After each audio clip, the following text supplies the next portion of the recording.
You're going into the weekend and you're going to have a space of time, and I want to talk about this tonight.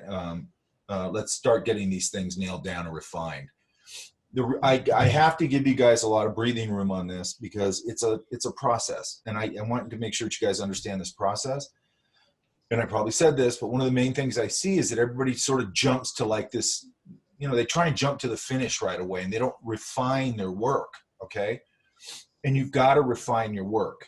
Otherwise, it's just going to look, like I said, it's just going to look amateurish, because it's not finished, it's not fleshed out, it's not what it's supposed to be, okay? And I'm trying to give you guys some breathing room. I don't like to go, when it's, I don't like to go, here's how you do this, and kind of go, okay, it's due next week, and I don't give you any time to work through it. I feel like I was just talking this in my other class. I've gotta go through this stuff with you and walk you through it. And then after that, how you guys want to work is going to be your thing, right? After all the refinements, is there going to be a new inbox to turn in the updated work? There's always going to be one. Oh, okay. After every class. Okay, so here's, just so you know, as I was thinking about this today, sometimes I'm like this week, I didn't give you specific, like a specific assignment, correct? I wasn't here Monday. Wait, did we have class Monday or? No, we didn't have class Monday. Okay, good. But you'll see a folder pop up, okay? So sometimes people go, oh shit, am I supposed to turn something in? It's not really that. It's just I want it to be repetitive behavior so that thing's always the same. B, you might, like this, I was asking you guys to start refining, I want to see it. Or even if it's not that, you might just go, I want to talk about this, throw it in the folder. It's just a way of communicating the files back or sending the files back and forth to me, okay? Yeah. And again, I want it to be repetitive. The next Zoom meeting, the last class is YouTube, links and stuff that I've talked about in a folder, and then, whatever else I put in there. Okay? Yeah. So, like, if I don't give you specific, and the other thing is, if I don't give you specific stuff, doesn't mean you're not supposed to be working. Okay? Okay, Laura. Yes, hello. Okay, now. So she's carrying them now back home? So last we talked about my thumbnails. I numbered them in order to help it go along. You like the bathtub? Okay, so let's go to one. There we go. Yeah. This is what I first turned in. Are you sharing your screen right now? Oh no, sorry. I don't think you're sharing your screen, Mike.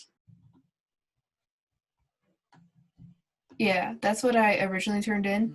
And we kind of like were in between the two on the left, either the bathtub one or the minimal one. Yeah. And then you go to the next one. That's where I then took those poses and then just reworked them to see if they could fix the text a little bit more. So using the same idea, but like showing, I don't know, a different pose or something. Now and that's in the next two. So she's carrying them off here. She's carrying them off to school, right? Yeah, either school or home. It just like, oh, she brings this home, or like the last one in the very corner is her showing it to mom.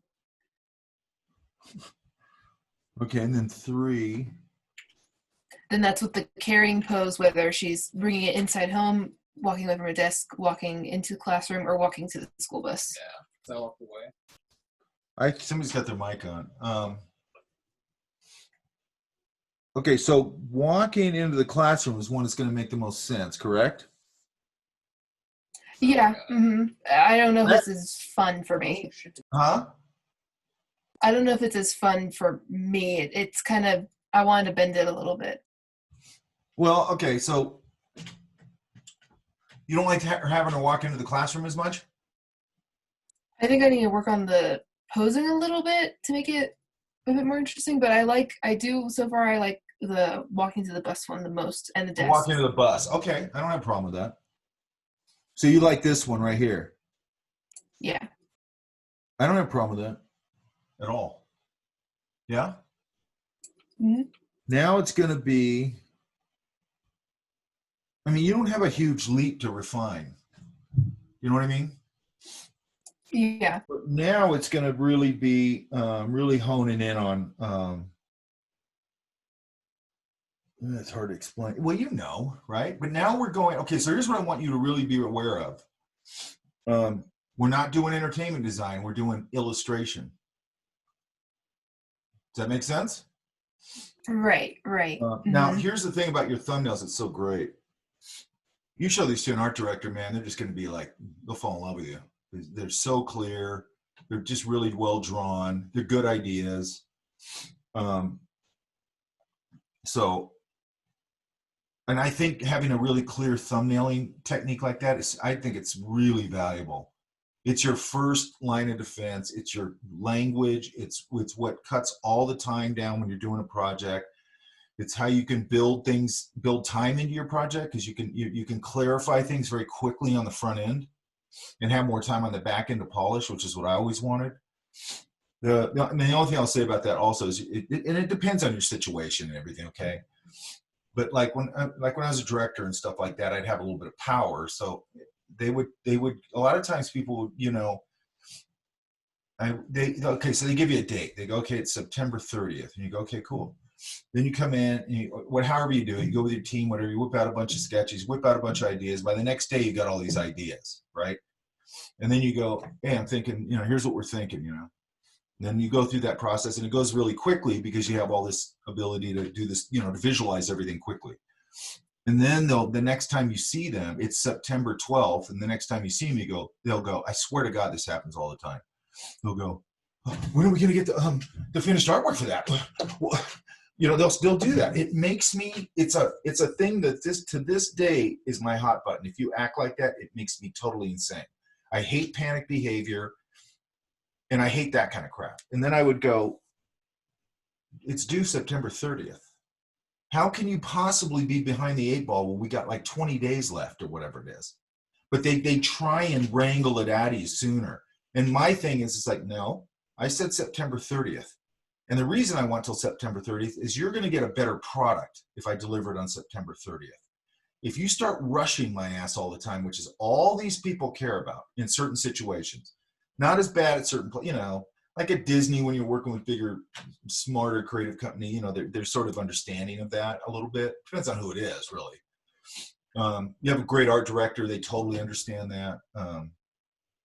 If you have a great art director, they'll read you well, and they'll go, man, this person, if I give them some breathing room, boy, they're going to give me good stuff. You know what I mean? That's a good art director, okay? And then, you know, and it depends on where you are in the food chain and everything, but I used to always push back on that and just go, I'm not delivering it one day earlier, dude. And I might have, if I felt like it was finished and polished, and I might deliver it a couple days earlier. Usually I would, but then I wouldn't. And I'd also wait till the last possible minute and go, here. You know, and don't do that. I'm not saying to do that, but what I'm saying is just be aware. I try to tell you these things because you're going to find out a lot of this stuff, because a lot of people I talk to about this kind of stuff, they always go, how'd you know that? I go, because they all do it. You know what I mean? I had somebody who worked for me, and I can't remember what it was. She had just come in or whatever. I think she was new. She was a young designer or whatever. And I go, go give this to whoever, right? And I go, that's a really cool thing, whatever, go give it to whoever. And I go, and here's what they're going to do. And then they would do it. And she'd go, how'd you know they can do that? And I go, okay, I go, because they always do this. I go, there's just patterns. You know what I mean?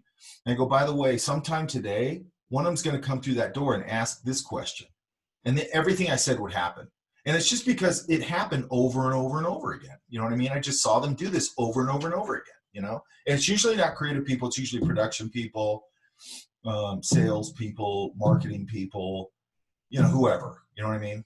I think most of the time creatives want to have some time to play with the project and make it better.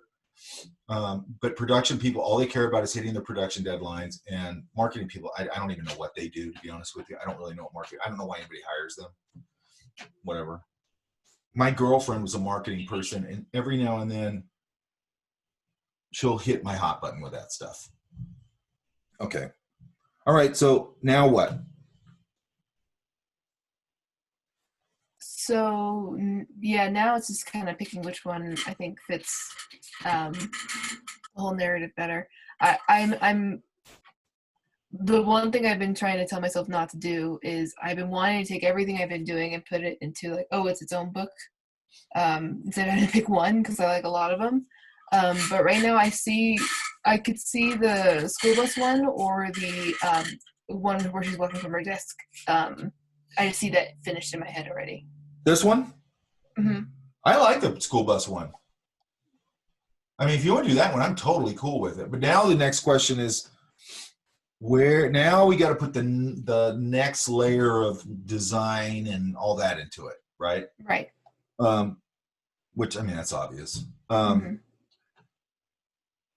And I want to, and I've seen a lot of your drawings, so I know that you draw in various styles. I just want to, Mhm. and the only reason I'm telling you about the entertainment thing is that I'm really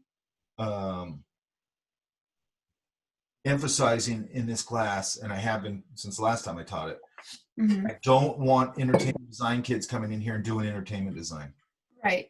I think if you maybe you didn't see it. I uploaded a reference sheet. By the way, with- I don't think you're going to do that. I'm just clarifying. Right. Yeah. I uploaded a reference sheet of artists of watercolor type of styles that I would put this into. It would. Oh, I want to see that. Where's that at? That I put that in the last one, but I'll upload it again if that helps. Yeah, I where wanna I'm see that. thinking. Yeah, that would help Yeah. a lot. Okay. Give me a second. I'll upload that in a minute. Hang on, you guys. I'm going to go get my water bottle. I forgot my water bottle. All Oh, right. good. You did a reference sheet. Did you take Frank's class? No, I haven't taken any of Frank's classes yet. No. You should. You should. This is You got to get in 3D and all that too. right. Yeah. Um, This was done for the first round, so it's everything. oh, like this? Mm-hmm. I'm Yeah. all over that. I'm all over that. Yeah. So that's what I called it, like a minimal style where the background's just white. It's just the characters and very minimal foreground stuff, watercolor. Really cool with that. And I love that you pulled a reference sheet. It's something I was going to talk about later, but this is it. Okay. This is what everybody should start doing right now. Get us, start pulling a couple things that are the kind of things stylistically that you want to do. She's got some references. This is a great reference of the kids' classroom. That's great. What's the next step, by the way? I would then take it. No, school-wise. Oh, I'm not sure. I'm really not sure. You got to figure that out. Yeah. You got to figure that out. Yeah. I talked to Phil today about getting the entertainment certificate into a associate's degree because it's 45 units, and he said he's all for it. And he told me the whole backstory behind that, and that I would like to go for if it was turned into a degree, if it's a certificate. Okay, it feels here's a little my like, problem with all that. Here's my problem with all that. I mean, and that can be fine. That's up to you. And I'm saying this to all you guys, by the way.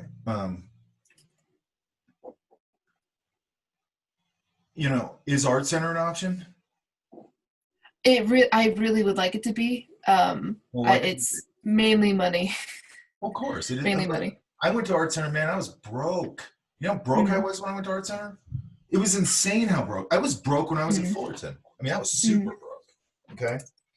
But this is the kind of thing I want to make sure that, and I've been wanting to kind of do this anyway. I want to start really digging in, or you need to dig in too, and start. And this is what I always tell students: there's money on the table out there, okay? And and I might have told you this, I don't know, but when I came back when I was at Art Center, there weren't that many Hispanic dudes there, okay? All I remember is like 3. You know what I mean? That's what I remember. But anyway, so when we came back from a break, one of the, these guys I knew, this guy goes, he's some dude I knew, and he goes, I go, what's going on or whatever, and he's like, oh, I just got a $10,000. It was a lot of money. I can't remember how much it was, but I think it was like 10 grand or something like that. And I go, and I remember in my head when he said that, I go, you're not that good. You know what I mean? I just thought, you're not that good. How did you get a scholarship? And I go, how'd you get a scholarship? And he goes, oh, there's this group, because there's all these groups that aren't it's not the college, okay? So this was I think it was some sort of Hispanic whatever group, and he goes, I had to write I don't know, a 3-page essay on what it means to me to be, you know, Hispanic or whatever it was. 10 grand. Wow. And by the way, I'm saying that too because there's all sorts of different versions of that. There's a lot of groups out there that want to give you guys money. Okay, that Horatio Alger thing is one of them. Okay, they're just these groups, you know, and they raise money and they want to hand out scholarships and be cool.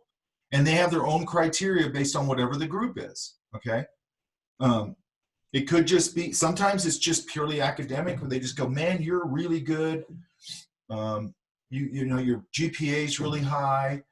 And so we want to give you money. You know what I mean? The reason he told me that is because we were there. I only remember me and like 3 other dudes being Hispanic dudes there. There's probably some other ones, but like an illustration, I don't remember it at all. Hardly. Okay, it's different. I mean, it was 20 some odd years ago. Okay, it's different now. But what that taught me is there's money on the table out there. But he went out and found it. You know what I mean? And I didn't. Okay, I found a little stuff here and there, but I never even thought of that until he did it. And I went, damn it, you know? And then, you know, and now it's a lot easier to go down the rabbit hole and find out where that money is. Okay, but you got to become a good researcher for that. Because I actually like keeping this to you guys in my classes and stuff. And I know this sounds terrible, but it's like, and I'll share it with our program and stuff like that. But the more people I let know about that kind of thing, and the more people I talk into thinking like that, the less chance you guys have of getting the money. And I want my students to get the money. You know what I mean? I want my students to get scholarships. I want my students to succeed. You know, I mean, you know, why would I not? Okay. So, but you got to learn to be a good researcher. And I'm going to start, I got to start doing this.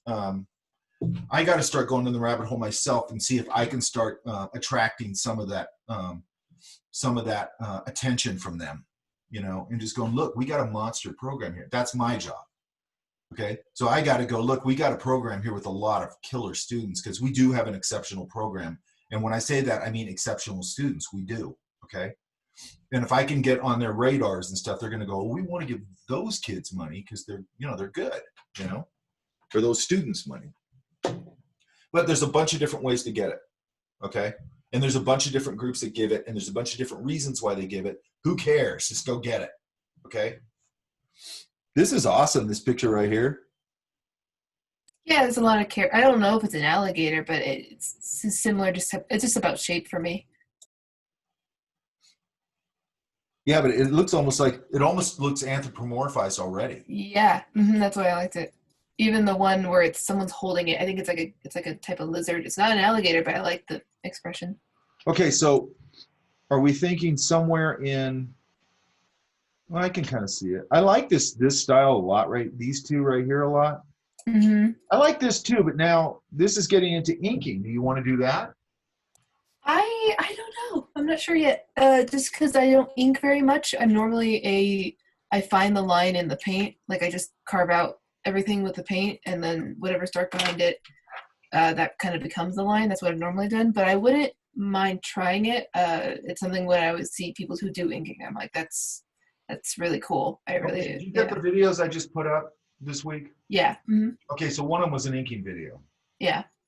And that goes through that process, okay? And then if you want to go down that rabbit hole, let me know, because what I'm doing, I'm actually doing that in fundamentals of cartooning. But if any of you guys want to do that, tell me and I'll go through that whole process with you, okay? I think it's a really good thing to learn. And the reason I think it's good, or part of the reason I think it's good, I think it's cool just to learn it anyway. But like we were talking about this last night in that class, you got to design the hell, and like not so much in this style as much, but like if you're doing stuff that's really heavy black ink and all that kind of stuff, you got to really design the hell out of it. And there's like a lot of cool little techniques, like inking techniques I can show you if you want to do that, okay? Because it's actually really tricky to design really black mark inky stuff, right? Because you can't just do the black mark inky or it just looks like a bunch of flat shapes. Right. You know, there's things you got to do with it, or even with and the thing I think is cool about it when you draw a lot is that like when you ink with a brush, so I'm having that class ink with a brush and a nib, right? You learn tons of control working with a brush, just tons of control, right? Because it's like, I'm always beating you guys to death about drawing loose and all that. Well, then if you go in with a brush now, you've got to have all your stuff together in that drawing design wise. And then like when you make a mark, like I was telling him, I was doing a demo of it last night, and when I'm making a clean line, my hands got to be super warmed up, because when I kiss that paper with that to get a really fine line with a brush, if I lean on that a little bit, I've wrecked it. Like if I want to get a nice clean line, my distance of my hand and that brush, how it's just kissing that paper, has got to stay consistent. So it forces my hand to get my motor skills to get super fine tuned. And then as I round that curve, I'm going to lean on that brush a little bit and get that nice big fat brush mark. And it's just super control. I think it's bitching, man. You know what I mean? I love bitching inking, you know, whether it's Calvin and Hobbes or whatever, you know, or this, you know. But anyway, that's up to you. But this also, this one right here, both of these. But this one right here, It's very minimal, the inking. yeah, it's not too minimal though. Yeah. But look at this brown line. Mm-hmm. Like the way I do this, I use a brown pencil for this. It'll look like that. Okay, I use one of these. You see it? It's a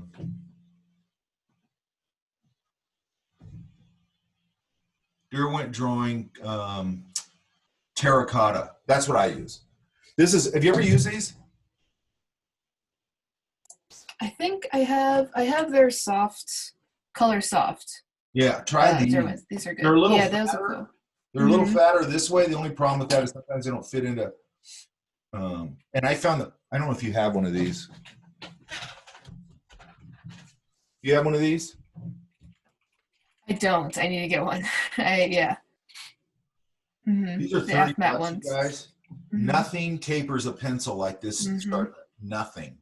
Like I've waited my whole life for this pencil sharpener. Yeah. Like, literally. Like I Mhm. made multiple trips to Little Tokyo, scouring all kinds of different places to find something that would do this. And I've got all kinds of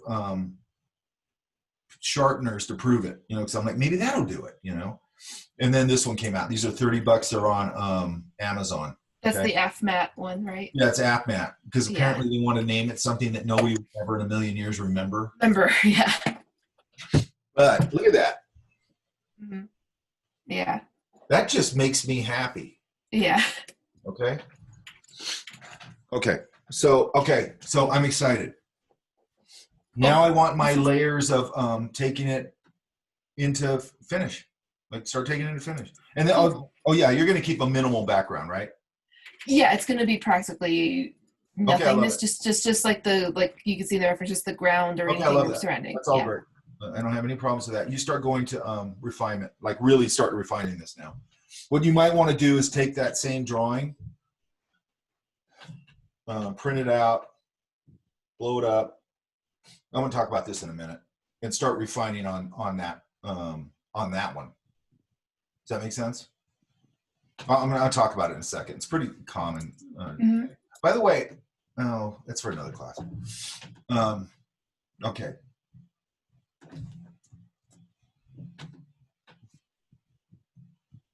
Okay, that's awesome. I'm excited. And by the way, here's why I like doing the brown pencil thing, by the way. If I use a graphite pencil, it's gray, it's kind of dead. And I'm gonna probably draw it a lot more where I'm gonna like keep that line pretty light, because I don't really want it to be in my final drawing all that much. I don't mind seeing a little bit of line work. If I use a brownish pencil, or you could use like a red ochre pencil, you could use a lot of different things, okay? It helps the color to marry the line, okay? So that line's gonna bury itself under that color a little bit, and then I'll show you I'm gonna show you some ink stuff no matter how you do this, to go in and emphasize certain things and separate certain things when you're done, when you get to the end. And I'll also show you a little bit of mixed media stuff. So if you go through that, the reason I gave you guys that inking video, and I gave you the time stamp on it, which I think is an hour or something. You go out to what I said, and that part just talks about color.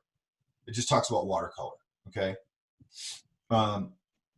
if you're interested in inking, watch the first part of it. And if you're interested in inking this, you can. But I want to go over it with you, okay? Because I'm really weird about inking, okay? I'm really weird about everything.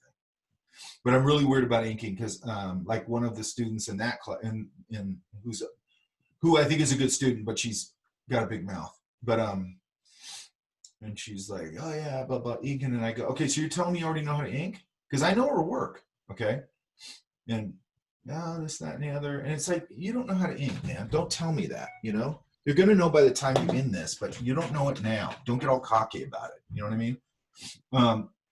I also think you guys, when you're doing your digital work and all that kind of stuff later on, or if you're doing it traditionally or whatever, I'm just telling you, I think that skill, when I see that skill with somebody who's really good at it, Chris Sanders is really good at it. By the way, Chris Sanders has videos of him doing it, of him inking, okay? He's the guy who did Lilo and Stitch and all that. He does really nice ink work. And I stumbled on this the other day. It was on, I think it was on YouTube. It had to be on YouTube. But I was watching YouTube on the TV, and I don't know how I stumbled on this thing, and it was just like a close-up of somebody inking. And I go, this is cool, man. Who is this? You know, and then towards the end of it, I realized it's him. And I think he has a channel where he shows all kinds of stuff because he's really good. He's a really good draftsman, really good inker, and all that kind of stuff. But when I see that really beautiful inky stuff, with the people, you know, that are really good at it, because like some people really focus on it, it's pretty mind blowing. Like it's really mind blowing. I think. You know what I mean? You know, you look at. I don't want to get too much into this because now I'm all excited about it because I know they haven't taught inking at this school forever, and I love this stuff. You know, you look at something like.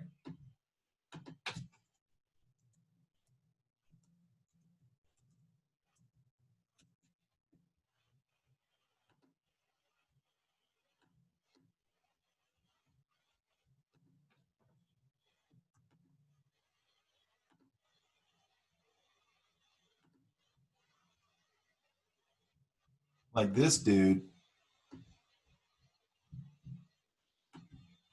right? That's from Bernie Wrightson's Frankenstein graphic novel. Look at the lab. That's insane. Okay. I think this just sold for $1 million, the original. And worth every penny of it, by the way. Hang on.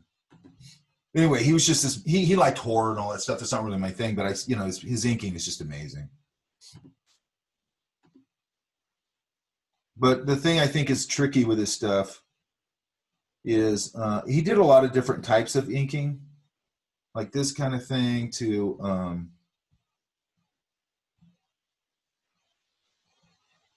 trying to find one that has some really, but the little tricks in it,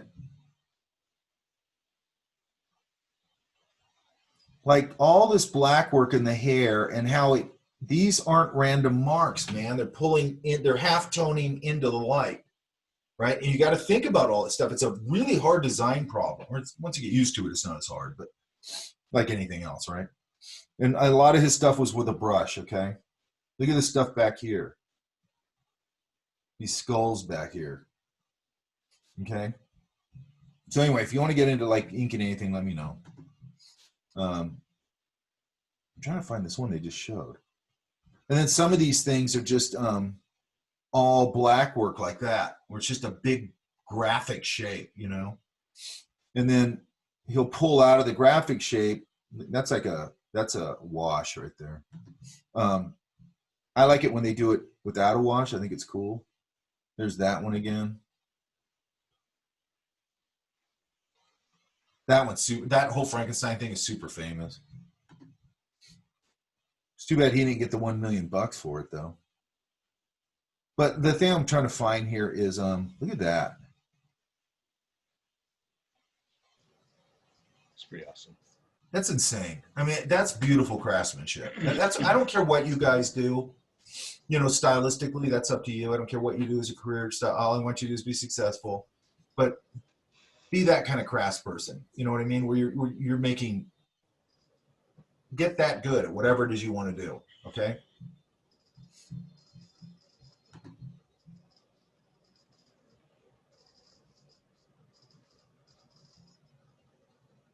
Of course, I can't find one like I'm looking for.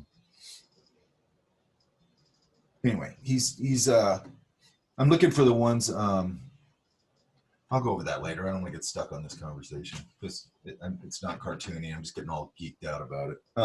Okay. All right. So let me get rid of this. Let's look at. So Laura, you know what you're doing, right? Mm-hmm. I'm going to be doing getting it closer to finish first digital. Is that okay? And then take it traditional for like the final work, so just to rough everything out. Like sort of to spit out the rough and then start working on it traditionally. Yeah. I do stuff like that all the time. Yeah.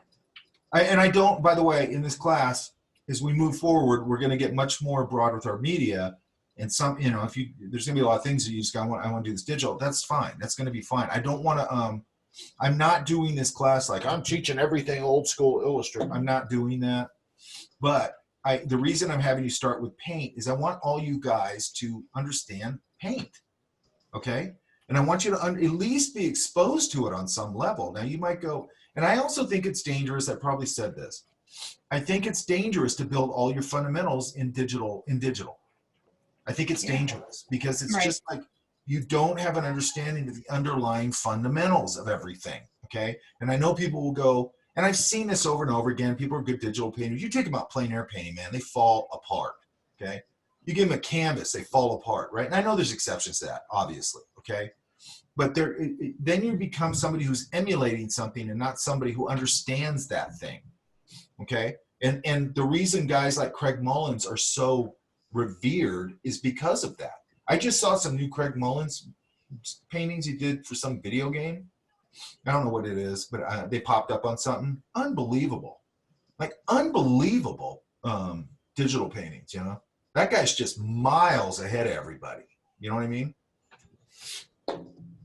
Miles ahead of everybody. Okay. Hey, Mike. Yeah. I actually have a question. I sent you my work last week. I'm not sure if you actually got it because I don't know what I'm supposed to like fix and start for this week. If you put it in there, I should have got it. And give me a minute and I'll do a search on my computer and see if I have it on here. Okay, thank you. Okay. Evan. Yes. You're up. Okay, so we're starting to refine here, right? Yeah. Okay, so here's my problem right now.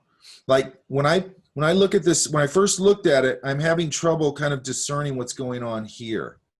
Does that make sense? Yeah. So we were saying, I forgot what the whole thrust of this was now. That the alligator's kind of hiding in plain sight with the kids. But how come they're all look like they're sort of hiding? Or is it just because they're reading, like for class or whatever? Yeah, it's because they're reading and they're so small. Okay, I think we got to get.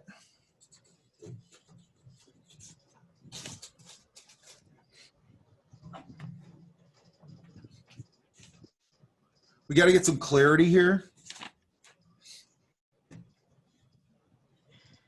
You put a prop hat on them. Did I tell you guys? I told you guys the prop hat story, right? Yeah. I found it on eBay. You can. I'm tempted to buy it, even though it's like, man, it's so 60s looking. But anyway, all right. So you're gonna have to clarify here a little bit. Like, there's no reason why this shouldn't be a lot bigger. That prop, correct? Can you hear me? Okay. I should be able to see a little bit of this kid. So the kids are just reading normally, like in class, right? Yeah. Okay.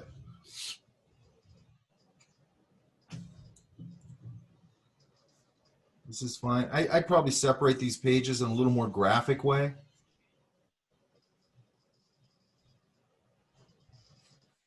I'd also probably, I mean, maybe, I don't know, maybe not. I might put some title on here that relates to something. Again, it's just an Easter egg thing. Maybe it's just an image. I don't know. I get a little more, you can keep these hands really simple, but I get a little more in there. And the thing with this is when you do kids' hands and things like this, I don't want to get them like I normally would, where I get them too knuckly and stuff. It's going to start looking too adult. Okay. And then what type of desks are these? They're just like old wooden desks.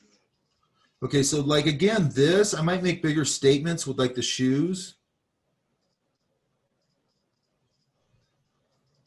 Like I like that you're going in, like when I do like shoelaces on this, I might do them sort of like this. You know, however that works. So they read bigger. Does that make sense? So we can simplify. I make a definite point of view. Like these legs can be totally just simple like that. Say that what the desk was again. I'm sorry. Just an old wood desk. Okay.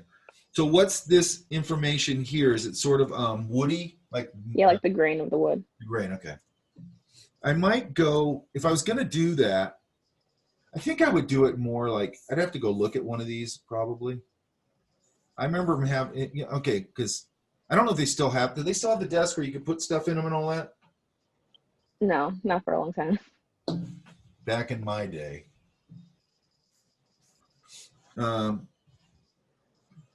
So basically what I'm doing here is I'm starting to make a little bigger statement on everything. I might chunk things up a little more. Might give that a little bit of dimension so I can get some value in there. I might put some dorky socks on this kid. You know, I might give him a real definite, you know, haircut or whatever. You see how he's reading a little better? Yeah. Okay. Again, the guy I always say to look out for this, one of the guys, is go look at Carter Goodrich. He does kids really simple, you know, and you can get some ideas from that, right? And then same thing here now. I want to make a real definite statement here. So she's got like pigtails kind of. Yeah. So Like little again, buns. with what? Like little buns in her Okay. hair. Again, I might try and see if I can get that to make a bigger statement and a bigger read. And also, I mean, it depends, you know, you're going to do this with watercolor. So the only reason I'm putting line in there is to start telling myself how I'm going to handle it. Does that make sense? Mm-hmm. Okay. The same thing with the hands and all that. And then I might switch. Well, you kind of did here. You know, maybe this kid's got skinnier legs, maybe, because you want to vary your shapes. Maybe she's wearing a really distinctive, different kind of shoe, right? You get some ones with the straps or whatever. And maybe, you know, there's something really fun when you get a, like, you know, sometimes people will like wrap one foot around the other a little bit. You know what I'm talking about? Like maybe those little, and I always look for kid stuff. Okay, so like weird kid poses and stuff, which, you know, you just go watch a kid for 10 minutes, you'll get 20 of them. They don't have much of a self-awareness around their physicality. They also have, usually don't have the greatest dexterity. You know what I mean? Where'd you go? There you are. That's weird, you just bumped. Okay. Okay. I'm going to pull something up here in a minute and we'll look at it. Okay, so same idea there, right? But if I was going to do this, I don't know if I do this grain thing. It's starting to feel a little too woody. Does that make sense? Mm-hmm. So I get these sort of clarified, and maybe even have a kid, maybe one kid has the book, but he's kind of, you know how kids will do that, like looking at stuff. Kind of spacing. Yeah, just kind of, they're unaware, like something will catch their attention. They'll be like, you know, they'll just make weird faces and stuff. Or adults do it too, but kids really do it, right? And that's where the teacher always comes in and goes, what are you looking at? Like, stop looking at, you know?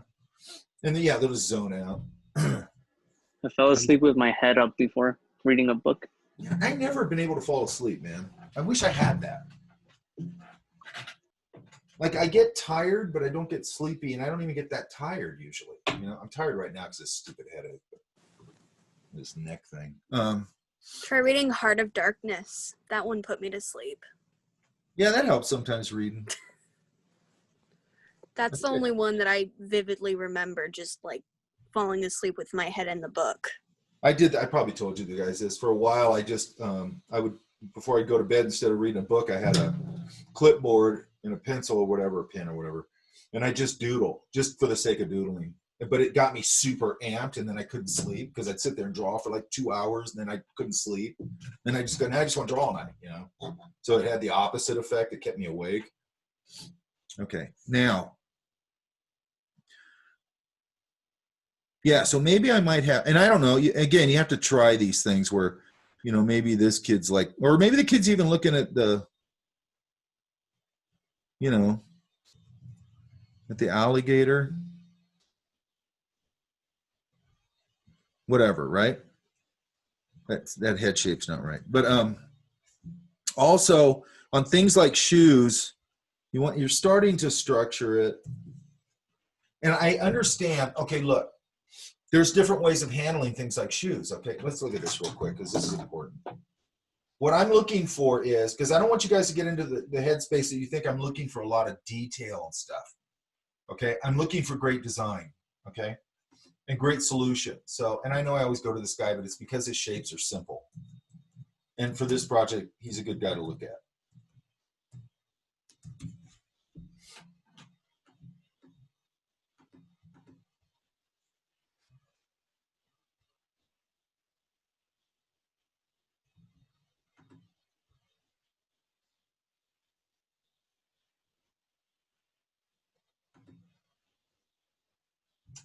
Oh, there it is.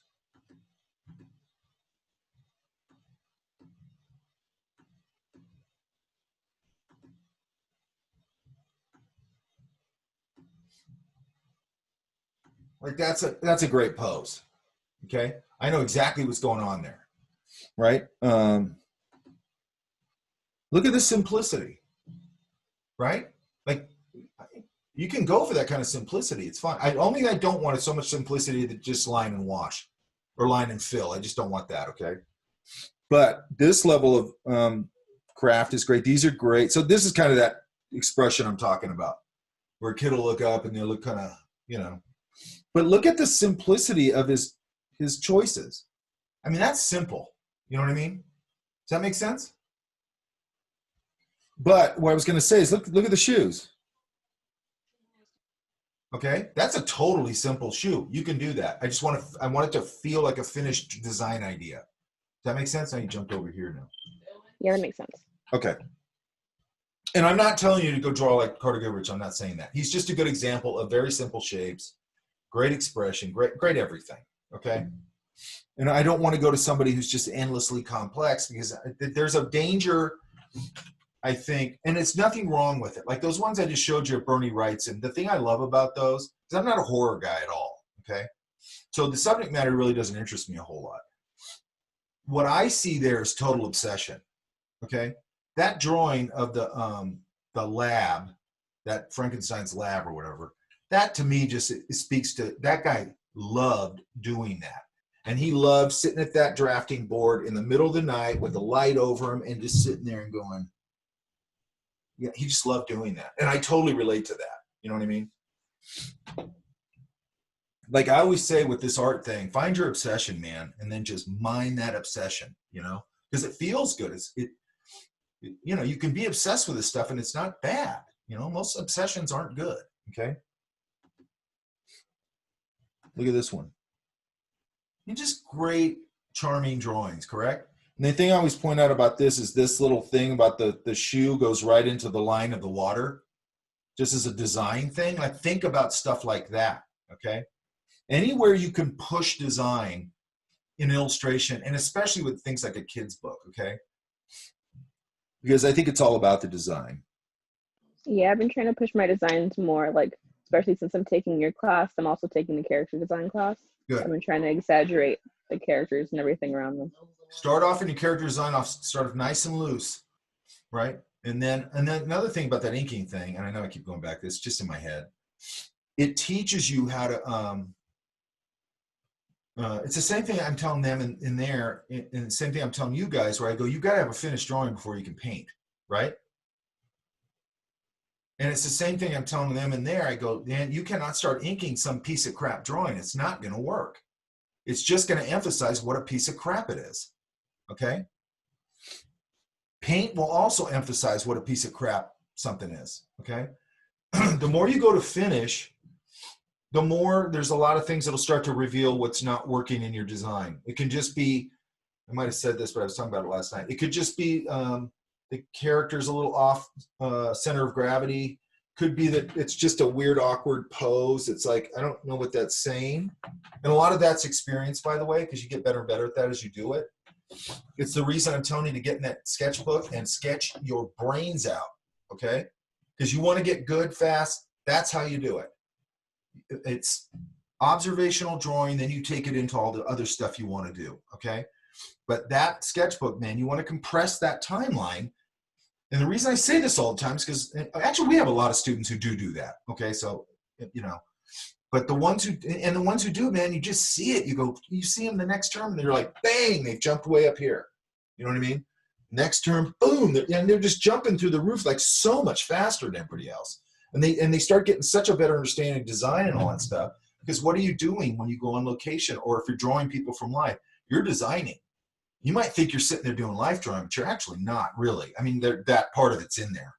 But you're making all these decisions on how to, you know, especially if you're pushing even if you're not pushing the shit, you're making decisions where you go, I'm going to make that line under the nose a little harder because that's under the nose away from that. Those are design decisions.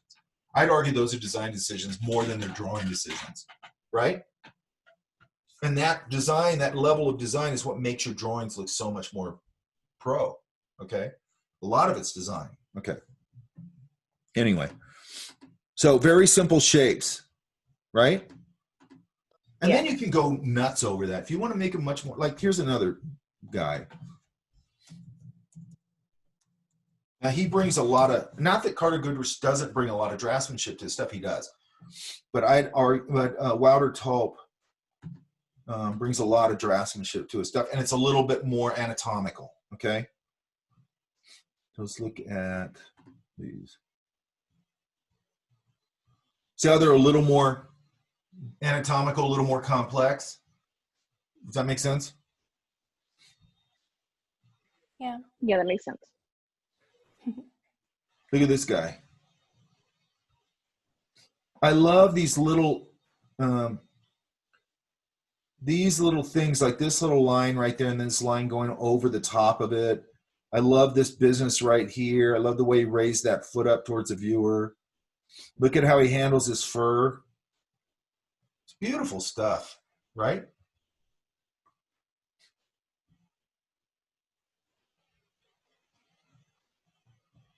And what's fun about his stuff is to go, so this is all character design, but if you go to, let's see.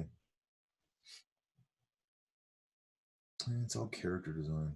Let's go over here, hang on.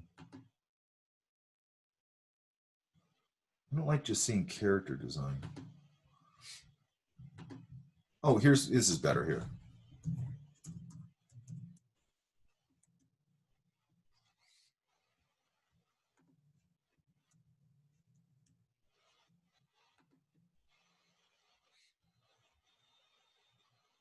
So you can see there's a nice variety of styles he's doing here, right? Why? Because he has great draftsmanship, great design, right? I love these. He does these jazz guys or whatever. I love this stuff. You know what I love about this kind of stuff?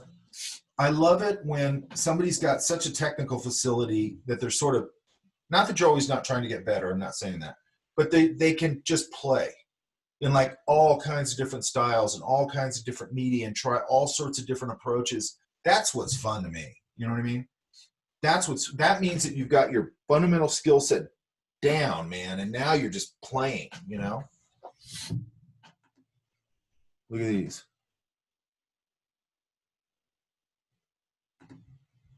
On and on and on. And then you get ones that are a little more straight drawing. Ones that are pushed. You know, back to, you know, Miles. Real designy, right? Straightforward. A lot of emotion, right? This is great, right? And look at this right here. Look at these decisions with the line in here. See that? Look at this big Mhm. fat line right there. Those are design decisions. I'd argue those are design decisions, less than drawing decisions. I know that sounds weird, but if you look at this, there's so much. It's a very quote unquote straight ahead drawing. There's a lot of interesting design choices he's making in there. Okay, and I just think you should always be shooting for that kind of stuff. Look at these. Those are cool. Okay, all right. So that's what, okay, so now on this guy, so we get all that, right? Yeah. This is why I'm trying to give you guys, and I know I keep saying this, why I'm giving you guys time to breathe on this, because sometimes I get people who aren't very, I guess not as serious as I'd like them to be, and they're just sort of like, well, I just want to paint it. And it's like, but your drawing looks like crap. I'm trying to walk you through this and teach you how to go to a finished drawing. It's actually, it sounds simple, but I think you're finding out it's not as simple as you think. Correct? Yeah. Okay, so this guy, I think I'd want to get more of the feel that he's sort of hiding and trying to fit in. You know, is he kind of curled up behind this? I like the idea of his book small, you know, so he's trying to hide, you know. But and maybe he's just sort of he's just sort of sitting there as one of the other kids and trying to fit in, right? He's the weed. He's the weed in my garden. I think you got to push his pose somewhere, and then you've got to start going. Okay, so this nose, like this is all fine, but now let's loosen it up a little, and maybe this nose kind of, you know, maybe it does that.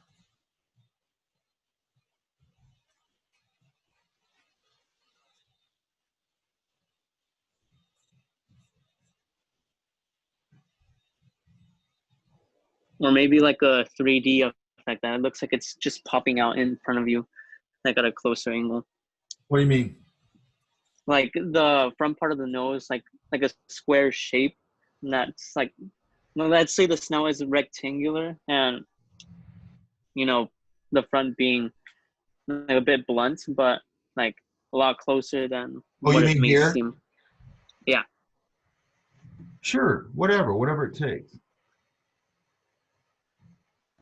But point being is I want to start pushing this design in some way, right?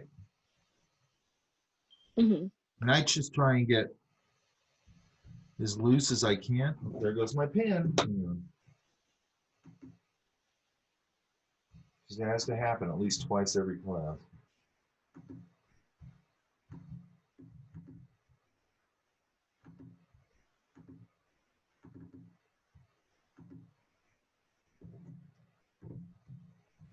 I don't want to interrupt while you're going over Ebony's work, but Uh-huh. I'm raising my hands virtually. So after you're done, this is Jesse. I'm raising my hand. Can you call on me after? Yeah, what's the matter? Oh, I can wait till after. No, No, but are you you got to be somewhere? no. No, I can wait. Oh, It's you not- just okay, okay. So anyway, I want to push this guy somehow. However, I'm going to do that, okay?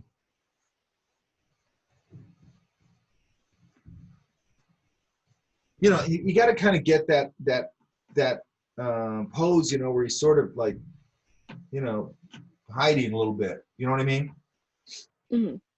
Right now, it feels a little bit like he's sort of just standing up, and I got to get more of a the feeling that he's trying to just sort of fade into the woodwork. Does that make sense? And there's Yeah. a lot of fun to be had there, I think, with sort of trying to squish up and, you know, hide behind. You see like dogs and do weird stuff like that. You know what I mean? Where they'll think they're hiding behind something because they can't see you or whatever, you know. And then, you know, he's got to,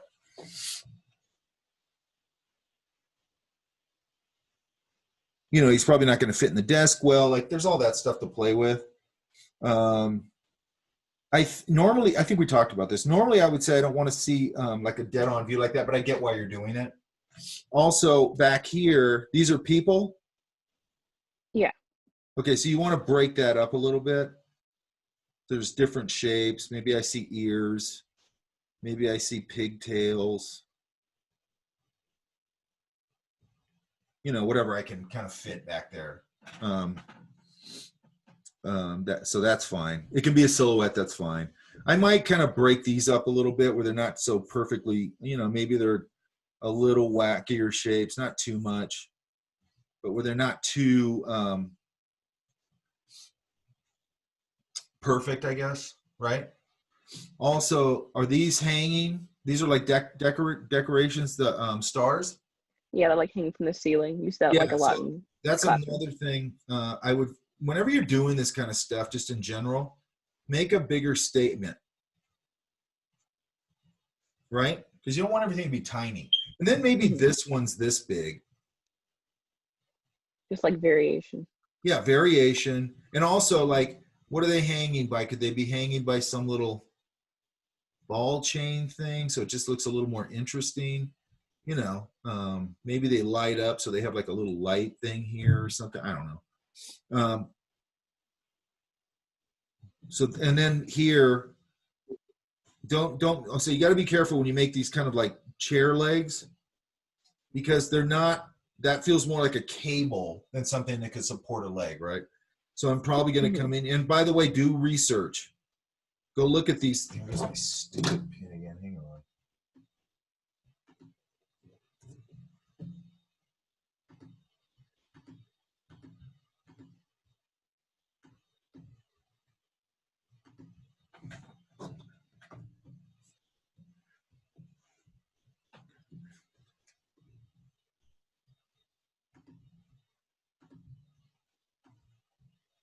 Okay. And I'd look at that, like, what do those look like?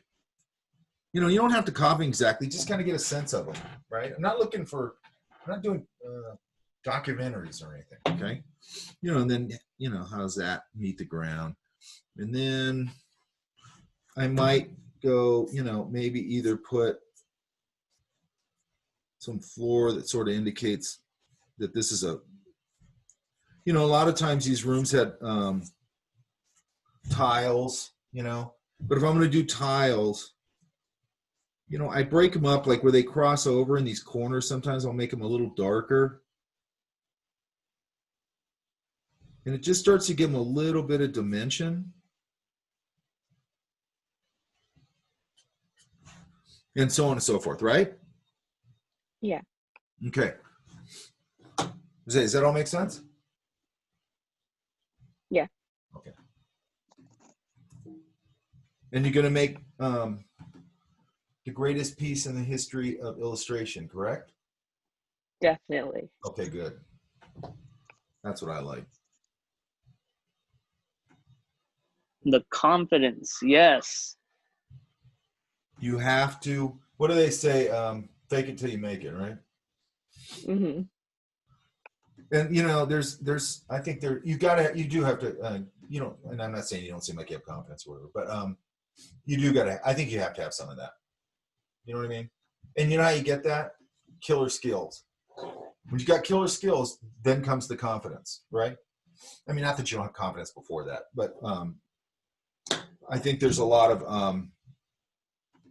thing that always gave me confidence going in to talk to people or whatever is like, yeah, look at my portfolio, man. It's good. You know what I mean?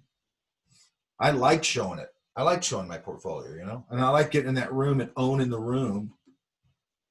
And,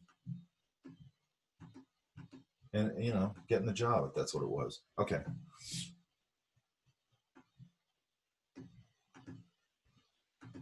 Oh, hey, Jesse. Yes. I don't have one from you. Oh no, I wasn't asking for you to look at my drawings. I just kind of had a question. Okay. When you were saying, like you said this a few times, like people want to move on to their finished drawings or they want to start to make their finished drawings, but their drawings are crap. Mm-hmm. Like what in particular within their drawings are you referring to, or like what's making it crap? Because I think it would just help me if you were like a little more precise when you say that, because it's kind of, Let me see if I can. Okay. They're bad drawings. They're not anywhere near finished. Okay. okay. And they're telling me it's a finished drawing. So when I say it's, sometimes, okay, I'm being hyperbolic, but some of them are crap. But what I'm really saying is that these things, they're not anywhere near finished. Okay. And then they're going, "Oh, okay, is it finished? Because I want to start painting it." And it kind of irritates me because I'm like, do you not like this process? Because I can tell you right now, you better, and by the way, you guys, develop a process that you like. Okay. So I have a process for painting that I like, where I'm not like, and I used to be like this because I think a lot of people are like this. If I started a painting, I'm like, I wanted to get to the painting. You know what I mean?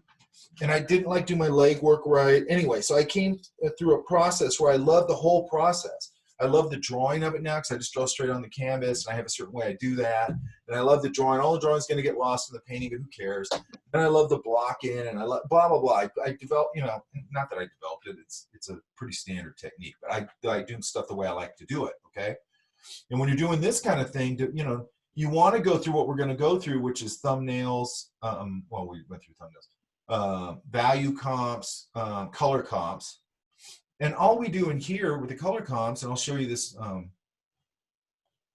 next week probably, because we're going to hopefully we'll have finished drawings next week, or close to finish. You know, we just Xerox a bunch of them off, and then we just hit them with watercolor and just figure it out. You know what I mean? It's very simple. Same thing with the use black watercolor or marker and figure out the value comp. Right? It doesn't take very long. Okay. But make sure that you build a process that you like, that there's not a part in the process where you go, oh, I hate this part. You know what I mean? If you hate some part of the process, change it. Okay. Okay. So wait a minute. Okay, I think it would just be helpful. It's just when you say they're crap, it's like kind of vague. So I don't know exactly what that means. But that helped a little bit. No, I just now when I was talking. Oh, yeah. Did you like understand why I like needed more specifications, why it's helpful for learning and growing? Always point that out to me too, because there's a lot of things I just take for granted because I've been doing it a long time, and I just go, you guys know what a crappy drawing is. And then sometimes I show people a crappy drawing and they go, I don't think it's that crappy, you know, and then you're like, okay, you need to. Yeah, I think one of my favorite parts of being in school is the critique portion, and it's because like how kind of narrow you can get in a sense and learn from that, if that makes sense. Yeah. Like a teacher will be like, okay, this could be better because this is not balanced, and Absolutely. this, you know, this is not how shadows work. And Yes. it's kind of hard when somebody says like a broad word for the whole thing. You're like, but which part? Like, Yes, always ask those questions. All you guys, always ask those questions. If I'm not being totally clear, make sure that you call me on it. Okay? I want to You be got clear. it. And what Jesse just said is in a nutshell exactly what I think. The reason you go to, you know, the reason I went to Art Center wasn't the technology and all that crap. The reason I went to Art Center is to sit at the feet of those guys that knew all this stuff and sit there and watch. Like, I just watch Gary Meyer paint for hours. I just pull a chair up behind him and I just sit there and watch him paint. I learned tons of stuff doing that. Like, I'd see a portion of the painting coming up and I go, how's he going to handle that? Like, I'm not sure how I'd handle that. And then you just get a big brush and you knock it in. I go, oh, that's how you do that.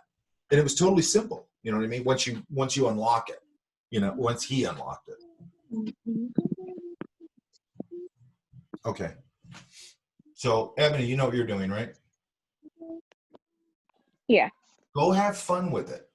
Mm-hmm. Get nice and loose, man. You can always tighten it back up, okay? But like, you need to go through that really loose process of just trying a whole bunch of stuff, trying some poses. Keep the poses very simple and broken down into simple shapes, then build into them, okay?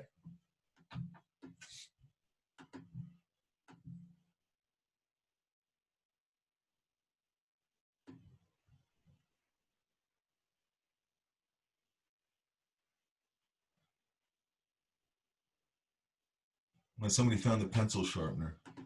Okay. Who else do I got here? Taylor. Is Taylor here? Where's Taylor? Hi. So I added more ideas because I didn't really like my last ideas, and I was kind of thinking about like personal show and tells I had, and like I remember this one where like basically like the same thing as a story, like everyone had objects, but like I brought my grandpa. So I like the first one was like what my grandpa did in the show and tell because he plays guitar. So I put that in there, and then I try to make it in the fourth one more like alligator-ish because I kind of realized the first one was way too like humanized, I guess. Which one of these do you like? Because I like this one right here, the 1. Yeah, I like 1 and I like 4 the best. Yeah, I like those two. The thing I like about this one again, and somebody, I don't know if it was you, somebody had kids sitting around in a circle, and there's just something about that I really liked. Feels very Yeah. feels very kid. You know what I mean? You know, when you're sitting around somebody reading a book or doing whatever. I if you want to go with 1, I'm into it. Okay, cool. Now start refine. Okay, for sure. Yeah, these definitely aren't refined. I just want to give No, the that's fine. idea Right now, I don't and- expect them to be all totally refined. There was something okay. Okay, I'm fine with that. Cool, awesome. You know, make sure the kids are, you know, spaced out cool. They're sitting like kids. Yeah, You know, some kids, you know, whatever, however they sit, right? yeah, Go and find, I don't know if any libraries are open. Or go to, I don't know, they're probably not doing any stuff anymore. Like, whenever I'm doing this kind of stuff, I just love doing research. yeah. You know, I'll go to Barnes, I'll look it up. Oh, Barnes and Nobles has a night when they read books to kids. And then I'll just go there and sketch the kids and you know, find all these, like, when they get fatigued, they'll like do weird stuff. By the way, I had to do the perp walk all the way through the Cerritos Millennial Library because I was doing that. Because some mom in the reading room, I was sitting in the kids area and I was drawing. And I go, Yeah. oh, a bunch of people in there, you know, reading books. And this mom kept looking up from the room and looking at me, right? Then I walk out of that room. Have you ever been to that library? It's big. I walk out of there, there's 2 cops there because they have a cop substation there. And I go, hey, guys, or something. And they just reacted weird. And I turn around and I go, what's the matter? And they go, what were you doing in there? Right? Because she must have told them. Like, she must go, some weirdo in here. And it was a whole thing. It was a whole thing. Okay. So if you're a guy, I think it's less for women. Right. Be careful how you're presenting yourself in certain situations. Because Right. all I saw was some weirdo out there going like this. All she saw, right? Yeah. So I kind of get it, you know. I mean, I kind of get it, but From their standpoint, yeah. But then at the same time, it's like, it's just reference. well, it was like, and here's the other one thing, and then I'll shut up about this. I never, not ever, don't ever not have my wallet in my pocket, right? Right. But and this is when I was working at the Disney stores. I was the director over there, and I had these pair of shorts that were like my wallet always fell in my pocket, and I think I had a day off or something. Anyway, I left my wallet in my car, and I never ever do that. And when those 2 cops, you know, they go, "Well, where's your ID?" I'm like, "Oh crap!" So I have to walk through the whole library with these guys, and everybody goes like, they just think you're getting arrested. Yeah. You know what I mean? And then go out to the car, and then you know, and I go, dude, here's my card. I'm the toy design director for the Disney stores. Okay, it should make sense to you now. Yeah. But it went on and on and on until I like started threatening to sue them and all this stuff, and then finally ended. But anyway, super weird day. And then there was a whole nother part of that day that sucked. I won't bore you with. But okay. All right. So I've gone through the ones here I have.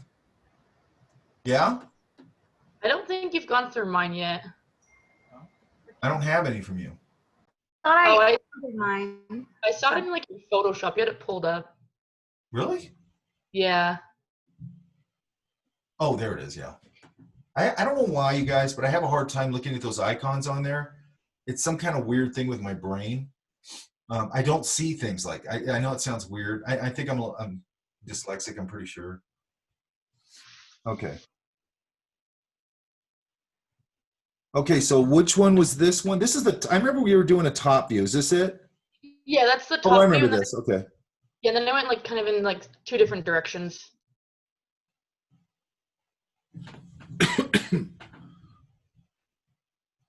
I like Okay. the top view just because it's a more interesting view. Yeah. But I was trying to like make it. What's happening right here where it looks like it's it's going like that?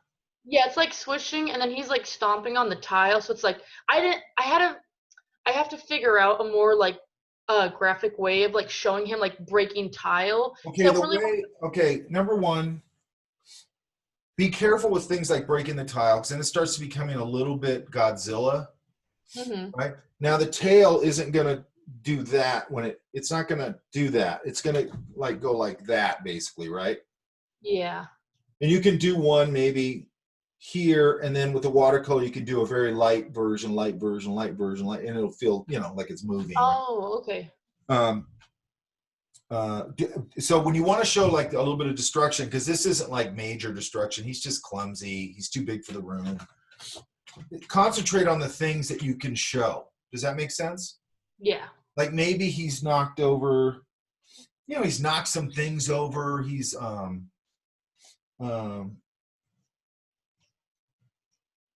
think you have one here where it looks like he broke the water fountain or something. I would concentrate on things that are more silly that he's knocking over and that kind of thing, and turning, maybe knocking tables over, that kind of thing. So it's not a little too monstery where it feels like he's kind of coming in. You know what I mean? Yeah, that makes sense. Like he's goofy. He's not threatening, I think. Yeah. Right. Okay. And then you got to start giving me my refining. Yeah. Right. And again, you guys, you got to push. You got to get there. In my opinion, with a pencil or whatever you use, I would say for this, a pencil, and just go to town on it and just do a bunch of roughs where you're figuring out like let's say his pose and his character, his looks or whatever, and just go all over the place. Okay. Ebony, there's a shadow on your wall. I know, that's my nephew climbing on the bed. It looks super weird when it came in. I think I said this. Just because you're just doing little thumbnails now to start refining, right? Or maybe a little bigger. Go way out here, go way over here, try stuff that's in your head. You're going, that's not going to work. You don't know where it's going to go. And then start reining it in somewhere. What did you say? Go ahead. You were talking a bit earlier. What did you say at the beginning of that sentence? I don't know. That's okay. I don't know what it said. I forgot. That's okay. But I think the top view is the way to go. Another thing is be careful. And I know this is basically a thumbnail, whatever. All you guys, I think I've talked about this, transitions. Really think about your transitions. Also think about edges, okay? And I don't mean that in a painting way. I mean like if I have like this locker door, right? You don't want to have a door, and again, I know this is a rough. This is going to have a little bit of frame around it, and this door is going to come out. It's not going to be like a piece of paper. It's going to have a little bit of dimension to it. Does that make sense? Yeah, if that you does. have something that goes into a wall, and connects to a wall or something, how does it connect? And I don't mean to get all detailed about it. It could just be you go, oh, well, there's a plate right here. Then it comes down like that, and then it does that, whatever, okay? But it has to be, and it also applies, by the way, to you guys, and I see this all the time in character design. All the time. Are you guys doing that thing where you do like a turtle or whatever it is? Yeah. Whoever's in character design? Yeah, we are. Okay. So I see this thing constantly in there where nobody thinks about any of the transitions. So they build, they draw this turtle or whatever, and then, or whatever, some kind of animal, and they have this arm coming out of it. And I go, how does the arm transition into the body? Because right now it doesn't. You just put the body and then you just put an arm here or whatever. And it's like, they don't complete the idea. It's like, you got to complete the idea. Transitions are important. Okay. And pattern, like with this, with mechanical things, how they transition, that's what gives them believability. Does that make sense? That's why you can draw a car that's very simple and you're going, why does that look so cool? Because the person's thinking about all those little things, the transitions, he's giving you, or they're giving you just enough to go, you believe this. You know what I mean? If you look at, you can look at the early drawings for like Incredibles, and you look at Mr. Incredible's car or whatever, they're very simple drawings, but boy, do they work. You know what I mean? They give you just enough. And I want you guys to always be aware of that. That's another design thing. Think about your transitions, okay? If you have an animal with a pattern, I always say this, how does the pattern transition? Okay, because if you don't do that and you're trying to give me a believable animal, you didn't give me a believable animal, you gave me a Dr. Seuss animal. Because that's how Dr. Seuss was awesome. But I mean, those things are way over the top, okay? But Dr. Seuss would give me an animal with, you know, here's the body and here's the leg. And he would, you know, go, it's got stripes and then it's got stripes here. Well, that's not what happens in real life, okay? Now you have to find, now if you're doing Dr. Seuss, this is fun, okay? But if you're not, you've got to look at how it works. Does that make sense? Yeah. An example I always give, because we do it usually at the zoo, is if you look at a zebra. Here's my bad zebra. Okay, if you look at a zebra, there's a couple things, right? It does have a pattern that goes this way, correct? Mm-hmm. But there is a wishbone right about here that does that. It wishbones, and that's how this transitions to horizontal. There's a wishbone right there at the shoulder. So that these that are coming around turn into this little wishbone, and then because nature's the best designer ever and always will be, okay? And same thing back here. I think it has another one back here, and then it starts transitioning this way. And also then people will draw it with a mane. It doesn't have a mane. It has a very rigid sort of brush that, look how when I put that on, all of a sudden it looks more like a zebra when you put that little thing on it, right? But when you look at it, you don't draw it, you know, like hair. You draw it first as a piece like that. And then you can add in your stuff into it. Does that make sense? Yeah. I know we're not doing realistic animals or anything, but I'm just saying, I just want you to be aware of that. I want you to be aware of transition in relation to your design, okay? It's something I've seen over there. And by the way, mostly not with students, by the way. I mean, I see it, but I always noticed it looking at portfolios. That's when I always noticed it. And it was always, Oh, Mike, you froze. oh, did I? Am I back? Am I back? You were back. No, you're good. There you go. Yeah. It was always a way for you to not get hired with me, okay? If I saw that stuff, it was a big indicator like you're not a good designer and you're not that good an illustrator either. You know what I mean? So close the book, open the next one, right? Does that make sense? I want to see cool looking stuff. Who were you saying that were like good designers that weren't students or? Well, they were people that were trying to get a job with me. Oh, okay. So I'm just saying, I'm telling you this from the perspective of when I was hiring. Mm-hmm. Those are things that I would look at and go, not hiring you. You know what I mean? Another one was bad ellipses, not hiring you. Bad ellipses tell me right now you don't know how to draw very well. You know, there's indicators. Over the years, you just go, oh, you don't know that? You don't know how to draw. You don't know this? You don't know how to draw. You don't know that? You're a crappy designer. You don't know this? You just see stuff. Okay? It's just experience. Okay? Yeah. Does that make sense? Yeah, that does. And also, when you're looking at, I mean, a zebra's obvious. It's got stripes and everything, but, you know, break the thing down to its essence, whatever it is, and start there, you know? What's funny looking about an alligator? What's, you know, if that's what you're going for? Or what's, if it was a different kind of a book, what's terrifying about an alligator, right? And pretty much everything's terrifying about an alligator. But so on and so forth, okay? Does that all make sense, you guys? Yeah, I just had a question though, because I think I'm kind of lost on how I want to like graphically show things, because I really like what you did with Laura and how she had the whole like inspiration template going on. Yeah. Because like I just like put these thumbnails here because I'm like, do it. She did it.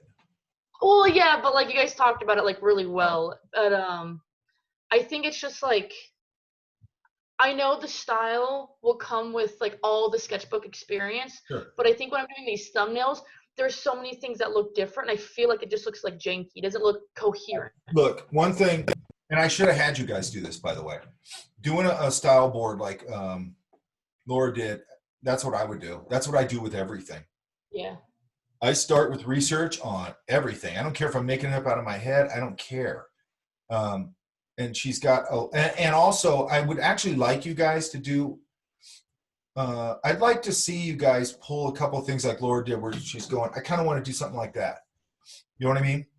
Yeah. Because that helps me out a lot. And I'm very interested in what you guys are interested in. Because again, I'm not trying to cram a style down your throat or anything. Okay.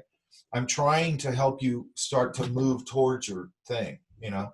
And again, it's not finding your style in here. It's just starting to work through these things, it will happen. Okay. It's just sort of like what Jesse was saying, where, you know, I always had questions to my teachers like that, you know, or, you know, and I think I told you guys, Gary Meyer, he would just do these unbelievable paintings. And I go, holy crap, when am I going to do that? He goes, I've been doing it for 40 years, man. He goes, I should be good at it. I've been doing it professionally for 40 years, almost half a century. And a light bulb went off. As simple as that sounds, I went, oh, mileage. He's been doing it forever. You know what I mean? And he was super well trained at Art Center in like the 50s when it was super hard ass. You know what I mean? On and on and on, right? And the reason I like having a lot of discussion in here with you guys, and I want you guys talking to me all the time, just like with that thing that Jesse just pointed out, and I never even thought of that. Like, yeah, what do you mean when you say a crappy drawing? What does that mean? What do you mean when you say a drawing that's not ready to be painted? What does that mean? That's a great question, you know, and it's one of those ones I wouldn't have thought of, because I just go, you guys all know what a crappy drawing is. And you guys all do know what a crappy drawing is, but in relation to your own work, just like I said, that stuff I found when I was at Fullerton, I think I burned that stuff. You know what I mean? It was so bad. It was so bad. And I inked it, by the way. Okay. And I remember in my head, and this is funny, I had it in my head that like, man, I killed that project when I was at Fullerton, man. Like, I killed that. And then when I found it, I was like, oh my God, I can't believe you thought this was good. It was so bad, you know? And like, it was not ready to be inked or anything. It was just it was terrible. The idea was stupid idea. Okay. Anyway, super embarrassing. Like, if that ever got out into the world, I'd be like, oh my, no, I didn't do that. Somebody forged my name on that. Anyway, okay, so I like the top view drawing. Just kind of keep your top view, because I don't want to get all 3-point perspective and all that, because that's basically what you're doing, more or less. But what I do on things like this, and it gets a little tricky here, and I don't care if you know how to do 3-point, if you just put a light grit, that I don't care about. I don't want this to turn into a 3-point perspective drawing, because then it's going to get all stiff and rulery, okay? But like on something like this, and by the way, we have a little bit of leeway here because it's, you know, we can play with the design that way, okay? What you don't want something to look like is like, oh, I was going for 3-point perspective, but I don't know how to do that. You can jank it around on purpose and stuff like that. That's what I would do more than likely with something like this. I'd probably freehand it and balance it out, you know, look at it in the mirror, flip it, all that kind of stuff. And then I'd work it out, okay? But, you know, you can do a little bit of this kind of thing, you know, where you're starting to put those lines converging and things like that and start to kind of work off that, okay? Yeah. And like I said, if you know how to do a 3-point, you can put just a couple of light guides in there. But don't get all crazy with that, because once people go down that, and perspective is a great thing. I mean, you got to know it and all that stuff, but you also got to know how to loosen it up.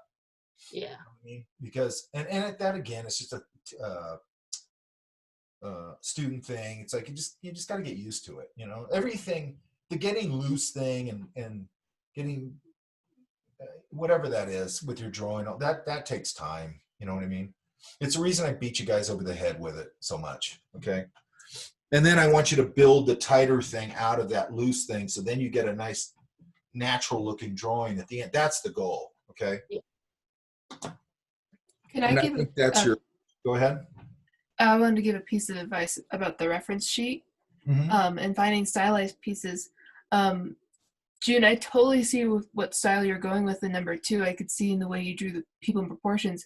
When it comes to finding reference, I always base it not on like, oh, what I want my finished piece to look like, but really feel like. Okay. Yeah. Think about it like that, because ultimately, is my work going to look like that? No, because that's plagiarism in the end. But I picked those because that's exactly the feeling I'm going for. I wanted a white background, so it's like clean and simple. I want to feel clean and simple. So I find things in those parameters and then grow from there. Anything that, like some of them in my reference sheet are totally not the style I'm going for, but I like the way they make me feel when I look at them. That kind of essence is what I want to pull into. So if that helps you, that helps you build it. But ultimately, I wouldn't, because I know you describe these as janky. I would not describe these as janky at all. I think they're super clear. I totally see what style you're growing towards. Oh, no, not you, Mike. I think it was a word she used for herself.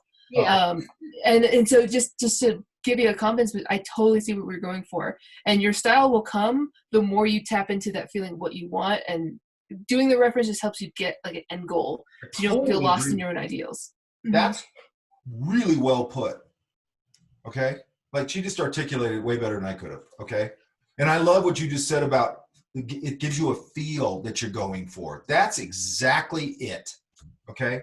That's exactly it. I'm going to steal that from now on. Go That's for it. Why not?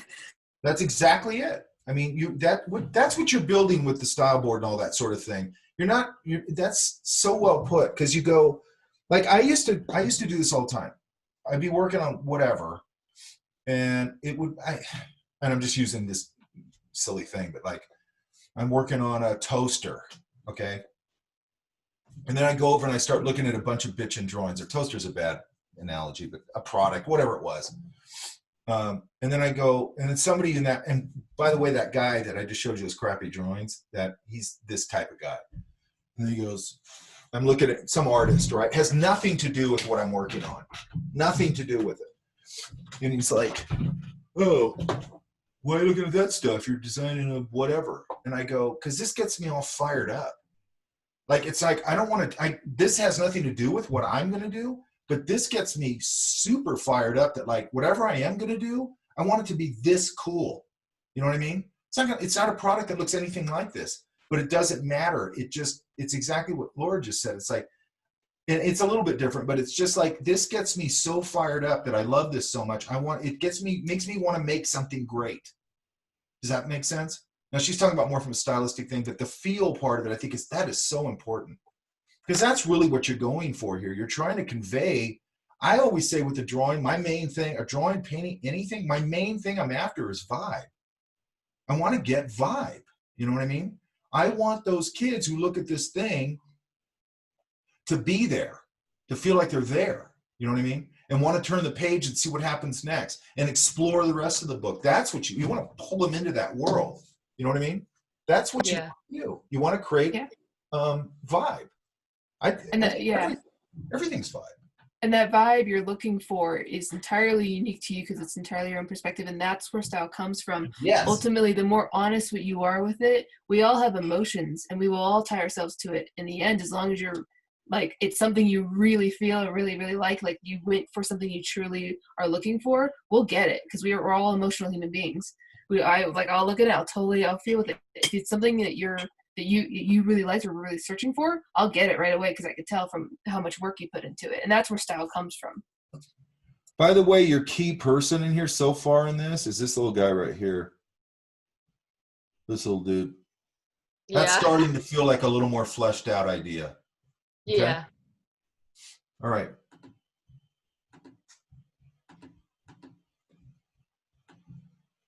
Okay, now I'm out of them, right?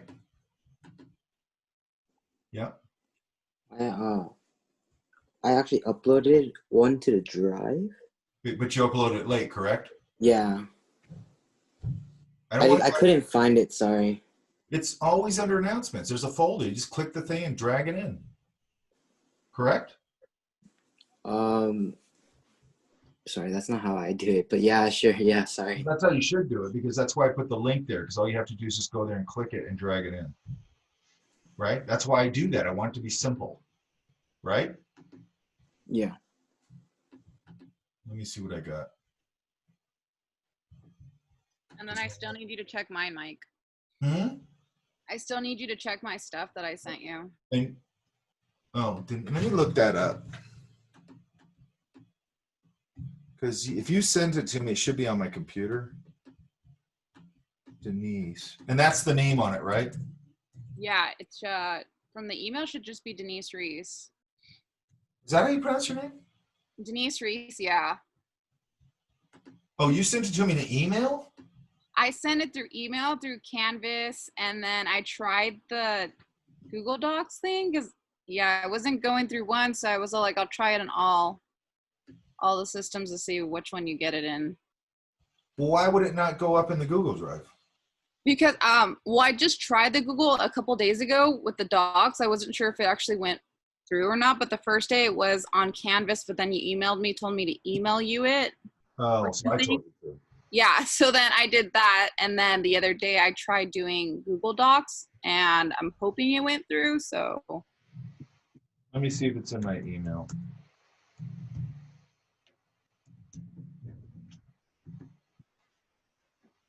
I have, let me see.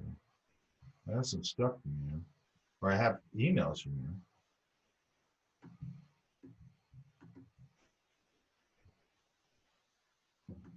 I don't see anything attached to them. Hang on a sec. Did you just get the iPad? Yeah. I knew you were going to do that. All right. All right, hang on. Oh, here they are.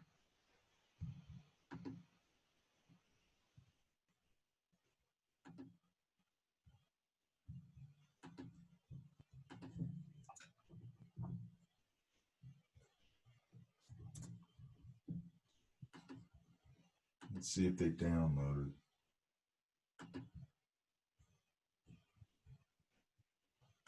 Okay, why didn't they download? Hang on. See, that's why I hate getting stuff late in class.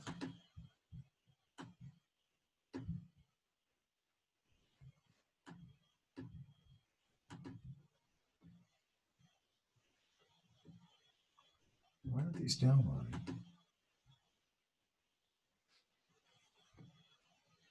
Okay, from here on out, these got to go on the Google Drive, correct? You still there? Are you talking to me or? Yeah, Okay. because it's taking forever to download these. Like anything Microsoft product or Canvas is not good for managing files. Okay. It's just not good at that. Wait a minute, these are. What's this? Hang on a sec. Oh, I see. It's good for everything else, but it's not good for that. Okay.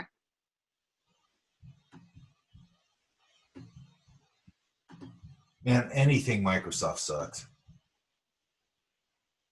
for the most part.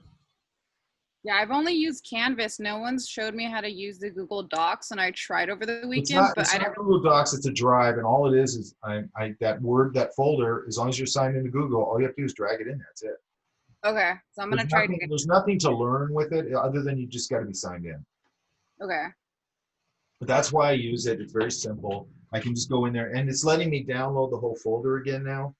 So I can go in and go just download this whole folder, which makes it a lot easier. Okay. But you have to basically do it on your laptop, right? I couldn't do it on my phone then. I think that might have been my problem then. I don't know. Well, there's an app for it. There's an app for Google Drive. You can do it on your phone. The only thing with doing it on the phone is that it's hard to name things. You can get to the Okay. folders pretty easily, but I would recommend doing it there if it's super easy, and then when you can, go to on laptop and just name them, because it'll, if you're taking a picture from your phone, when you upload the file name will just be IMG and then whatever number it is in your phone.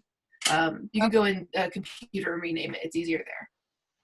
Okay, thank you. Yeah.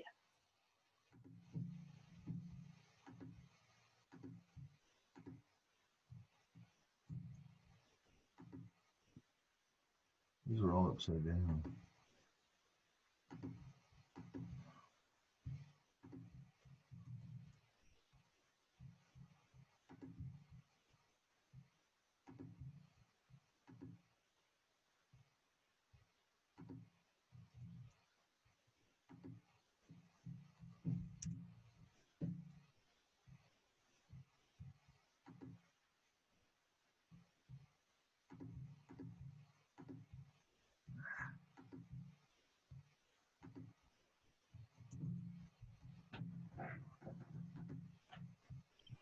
If you have time after class on the discussion board, we were talking about Jeremy Hoffman. Can you go over some of his like techniques?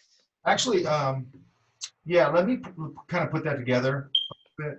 It's not like they're all that super unusual, but I'd rather like kind of think about it and go, let's talk, because I like that guy too. So I'll write that down. Hang on. My desk is getting all screwed up here. Sorry. Doing demos this week. Okay.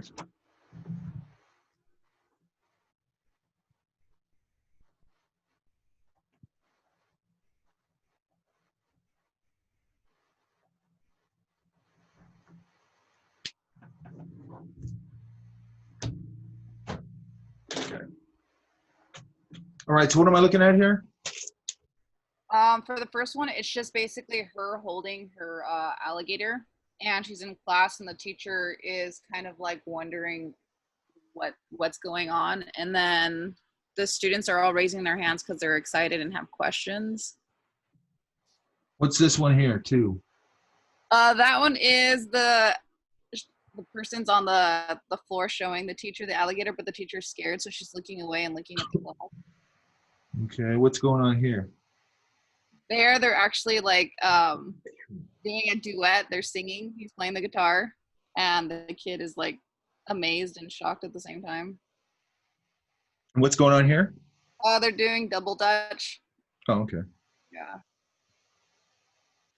The only problem I have with double dutch is that then everything's cool and it's not, you know what I mean? Yeah. Because I mean, the thrust of it is that, you know the thrust of it. Yeah. Okay, so what's happening here? That one is just like he has him like on a leash, and then the person's like walking fast, all freaked out. And then here? And then there is just the alligators coming out of a hat, like a magic trick. And the kids are all like raising their hands to ask questions and stuff. There's something there to that one, but I think it's more in the reaction or something. Okay. Okay. And it doesn't always have to be like a couple of people in here, Jesse, and I think a couple of them have come up with good solutions for the reaction. Okay. Okay, so it's not like when I first started doing this thing, I'd always overreact to kids where they're all like terrified of it. And it's like, that's too much. You know what I mean? Yeah. Like me and Jesse, I think, yeah, we were talking, I don't know what day it was, just about how they're hiding. You know what I mean? Yeah. Where it's more comical than scared and that kind of thing. Okay. Then what's happening here? Sitting on the ground, and the alligator is scared, and there's a kid in the back that looks a little scared and confused, and then everyone else is just kind of just sitting around. Okay. I couldn't really mess with that much expressions. Don't worry about that yet too much. We just got to get the big idea first. Yeah. And then what's happening here?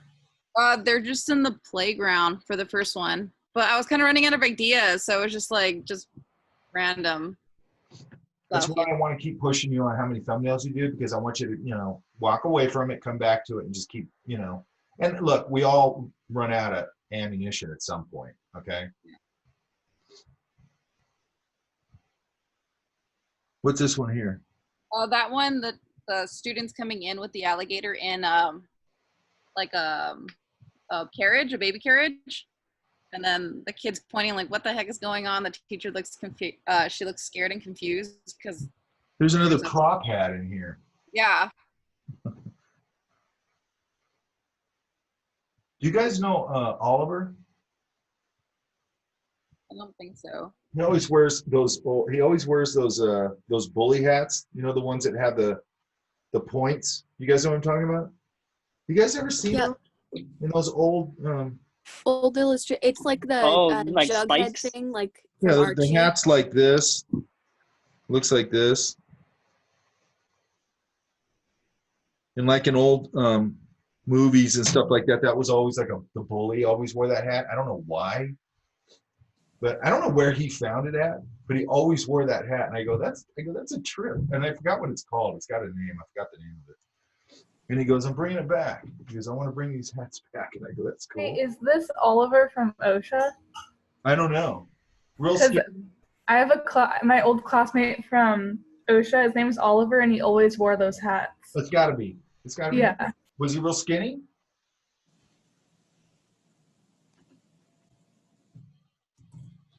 Did I freeze?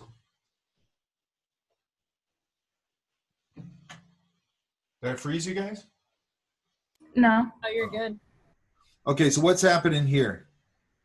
That one, she's just in her little, like a little car, but it's not like a real car. It's like a kid car. She's like strolling in. It's kind of like a bike car strolling in, and some of the kids are shocked, and then some of them aren't even paying attention, and she has her alligator in the back.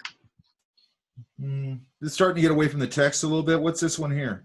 And then that one, they're just doing a duet of singing on the playground, and the teacher's like kind of confused. I was just like, it kept on coming and going where I was like, I don't know, like everything's kind of leaving the classroom now, and I was just kind of running out of ideas. Yeah, and everybody eventually runs out of ideas. Okay, what's happening here? Is So he I'm ju- on the outside juggling things. Yeah, and then here? blowing bubbles, but like I'm saying it, like I don't know. And what about here? Right there, they're throwing. It's like those boards that have those sticks, and you throw those plastic round like rings. So they're playing that in the class. And then what's happening here? Okay, so the alligator is actually a fashion designer, so she's showing that her alligator made her a dress.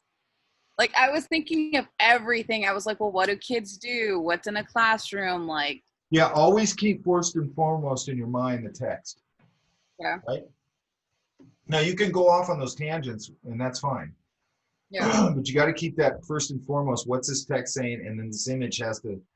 And you can go off the rails a little bit, you know. But you're also dealing with. I would guess this book is 6 to 10. I don't know. Like young. Okay. So it's got to be a pretty quick read. It's got to be a pretty simple read. And it's got to be sort of understandable. Now, granted, they're probably going to have this read to them by a parent or something, but still, does that make sense? yeah. Okay. So the one, hang on.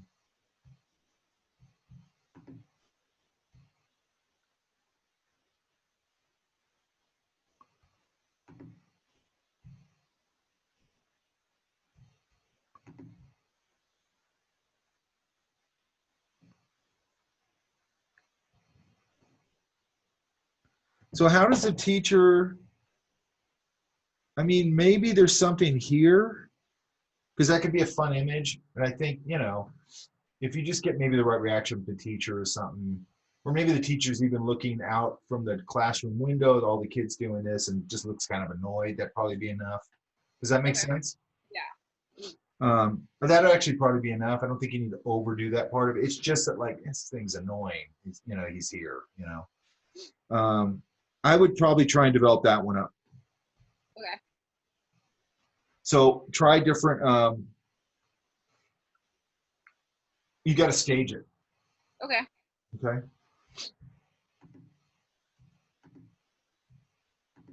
Now, is everybody else I'm not looking at, is everybody working on these? Because I want to see them pretty far along by next week.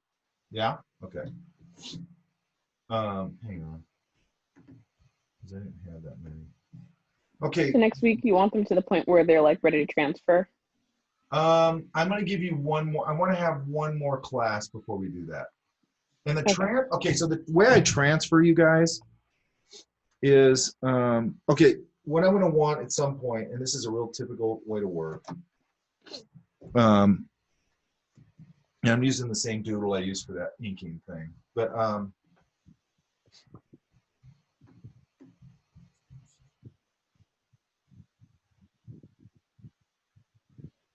sorry, hang on. Hopefully you should be able to see this okay.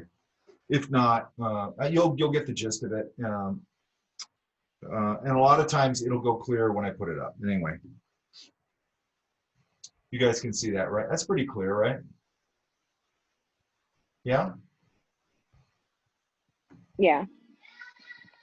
Okay, so this doodle is where I started at, okay? And I just go through this process.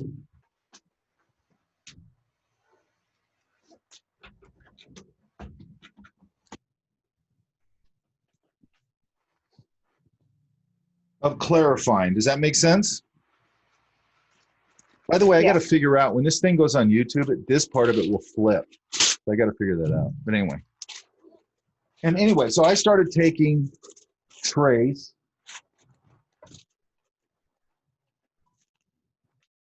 Oh no, my other one. And I started going, okay, I want to put some clothes on them and things like that. I got to balance them out.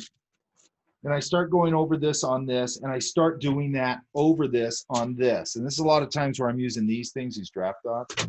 So this might be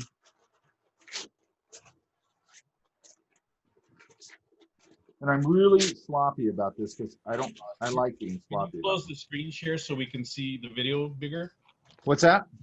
Can you close the screen share so we can see what you're showing us bigger? Oh, my screen share? Yeah. Yeah. You can just click on his screen and it'll pull it up bigger. That's fine. I don't need to be on it too. Is that better? Yes. Okay. Okay, so I go over this and I just start going. It could be things like this. He's moving this way, so I might start taking some of this stuff, and I'm going to start refining. I'm going to do this really dark so you can see it. I would never do it this dark. Also, I'm usually working this way, right? Because I still want to keep it nice and loose. And then I'm going to go like here. I might have moved that face over a little bit because it needs to be moved over a little. Because I'm starting off with a very loose, rough thing, right?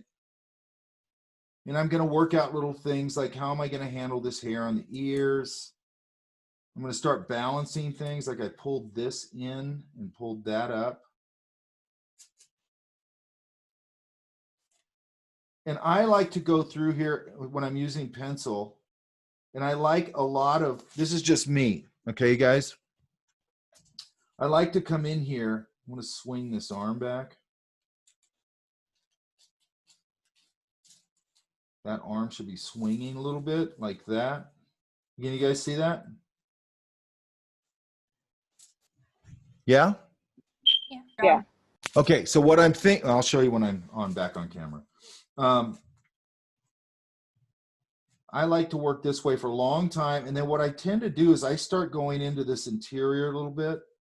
And I start figuring out like my fur. I go, I want to give him a little vest. And this isn't my final. This is just me still figuring things out and starting to try and balance this thing. And then I'm going in here and I'm putting a lot of like little indications. Sometimes I'll come in here, I'll put a little bit of value. And you're going to see why when I stretch this paper, you're going to see why. And when I transfer this, you're going to see why I do that. Okay. And I might come in here and go, okay, I'm going to do this. And I want a little bit of value right here because I'm going to make the fur separate right here. And I'm going to keep going and keep going. So like, I like this little mark right here a lot. And then I'm going to keep going, okay? I'm going to come in here, I'm going to put a little value like on his nose.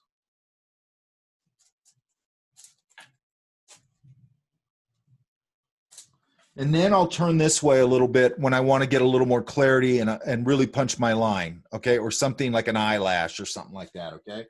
Or when I want to start coming in here, but I want to keep, the way I like to work, I like to keep my drawing super loose, okay? Now, I'm going to keep building this, and then I built from that guy to that guy, right? Does that make sense? Yeah. So then what happens is, then I take my drawing. So now I have this drawing on trace, right? I have this guy on trace. Let's say that I've started to build this guy up. And I'm starting to go, he's starting to get balanced, let's say, okay? Then I'm going to start working on him this way.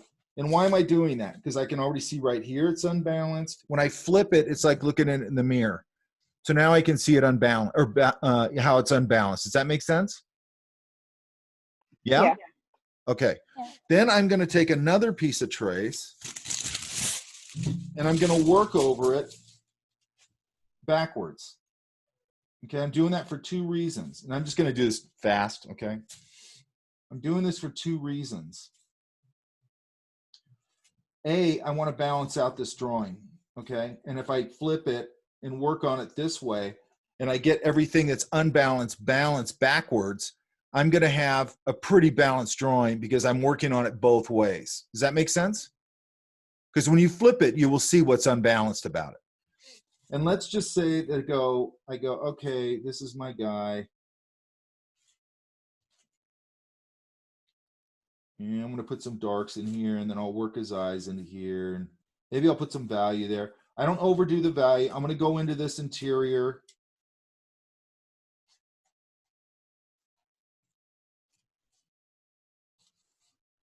I'm going to put some of this fur in here. I'm going to try and get that back in there a little bit. Sometimes I put 2 layers of paper over it because I don't want to see it too much because I'm trying to keep the drawing fresh. Does that make sense?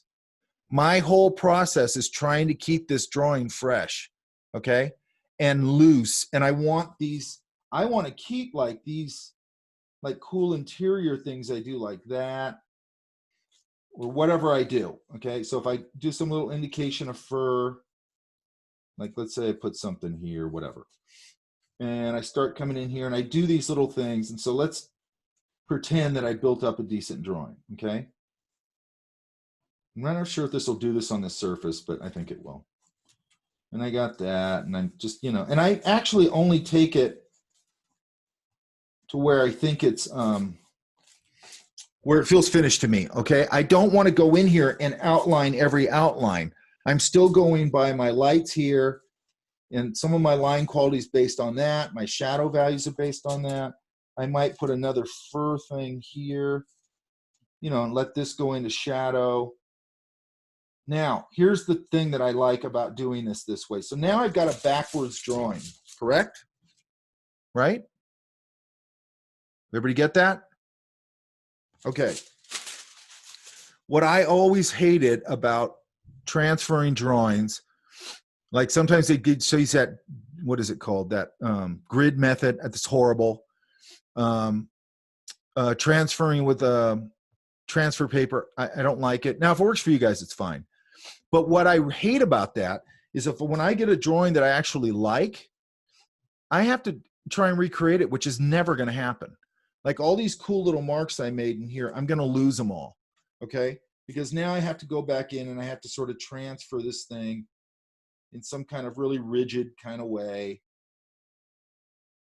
So what I do here is now I end up on my final pass with a drawing that's loose and I like it. And I go, okay, that could be my final. But now it's backwards, which is perfect, okay? Because now I'm going to flip it.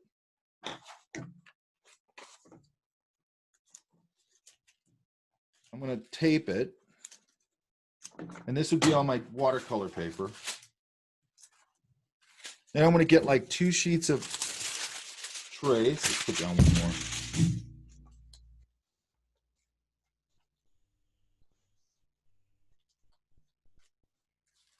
This is a nice soft pencil too, that helps. Hopefully I put down enough hard line.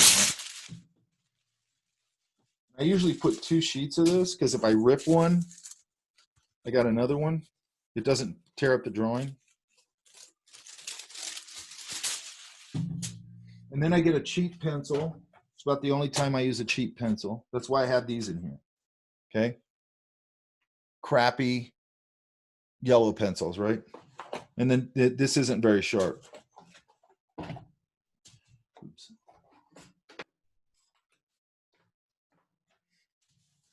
And I go over here and I just burnish this.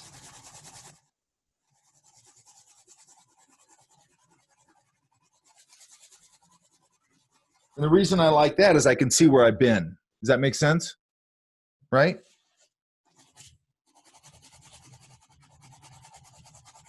And hopefully this paper isn't too soft.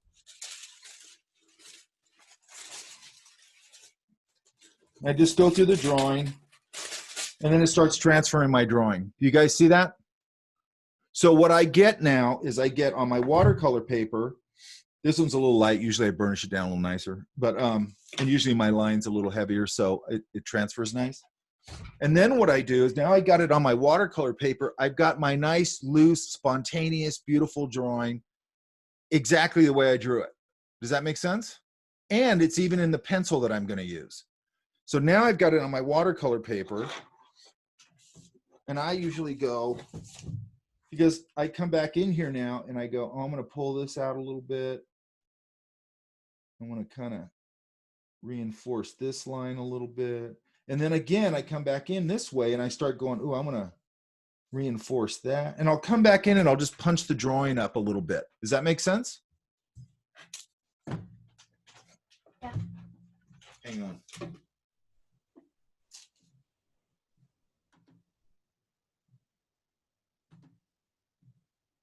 Okay, so that makes sense, right? The reason this is a big deal to me, I don't know why I got this thing on here. Hang on. Is that I keep my spontaneous drawing. I don't have to lose it. Does that make sense? I don't know why I've got the chat window up here. Hang on. There it goes. Okay. It's kind of a big deal because that's where I think a lot of this goes south. If you go in there with transfer paper, you are never going to capture that drawing again. And then you can get into the trap that you don't want to get into, which is trying to chase your original drawing. It's never going to happen. So now you've got to take the dead drawing that you transferred, like those grid methods. Like, I can't stand that stuff. I remember when they made me do that at school, and I'm like, I absolutely hate this. This is mechanical. It's not drawing. This is for losers who can't draw. This is what this is for. You know what I mean? And I don't want to do this. And everything I transfer, it just looks stiff, and I hated that. Okay. There's a place for projectors if you're doing what Drew Struzan did. I get it. You know what I mean? That's a different thing. You're just trying to get a spot on perfect likeness, right? That's a different thing. But he was even changing the drawing and doing all kinds of stuff to it, right? People think that it's about tracing. I'd argue that I hate tracing. Like, that just doesn't work for me. So if you notice what I'm doing with this technique, also, by the way, you guys, one more thing. As I'm going through this process, let me turn my light or my thing back on. As I'm going through this process,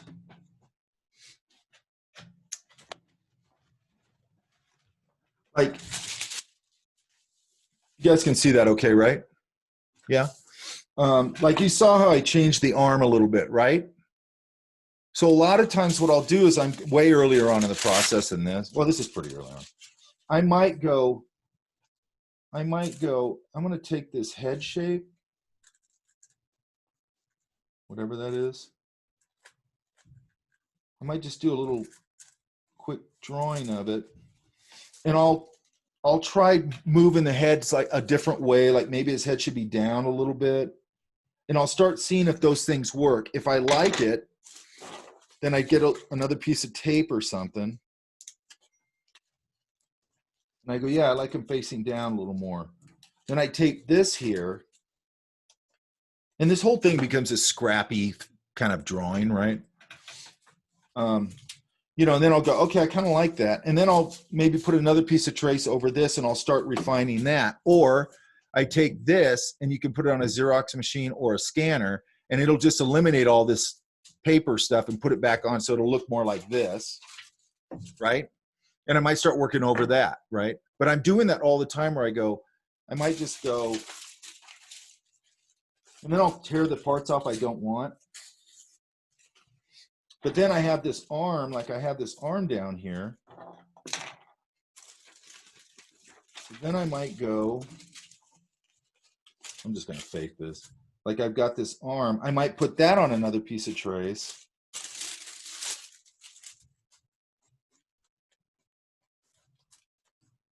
And go, this needs to pull in a little bit and pull out a little bit. And I'll tear it up and pose it. I also do a little bit of that sometimes.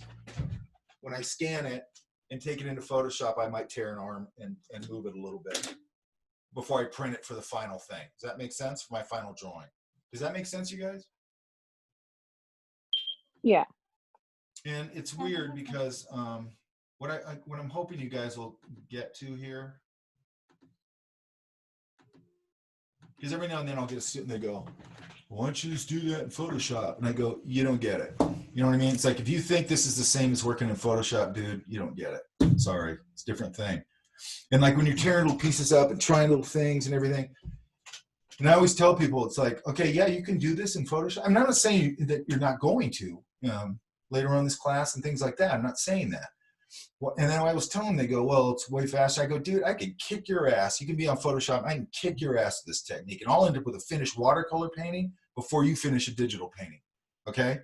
It has nothing to do with speed. Okay? I can do this super fast. You know, it's an old technique, been around forever, and it works. Okay? And what I'm hoping to get to you with you guys, right? And I'm not saying you guys are all gonna, I know you're gonna do digital work and all that kind of stuff. It's the way of the world, right? But what I'm hoping to get with you guys is to get in here and understand, you can have this in your back pocket as, it's a totally viable traditional media. Is, go talk to CF Payne. That guy's still the granddaddy of illustration. He still works traditional. There's a bunch of those people, right? But that's not even the point. The point is that it's feeding into the other stuff. And I'm also hoping that when you get into this process, you start to, that it feels like being in the sandbox. It's a creative sandbox for me.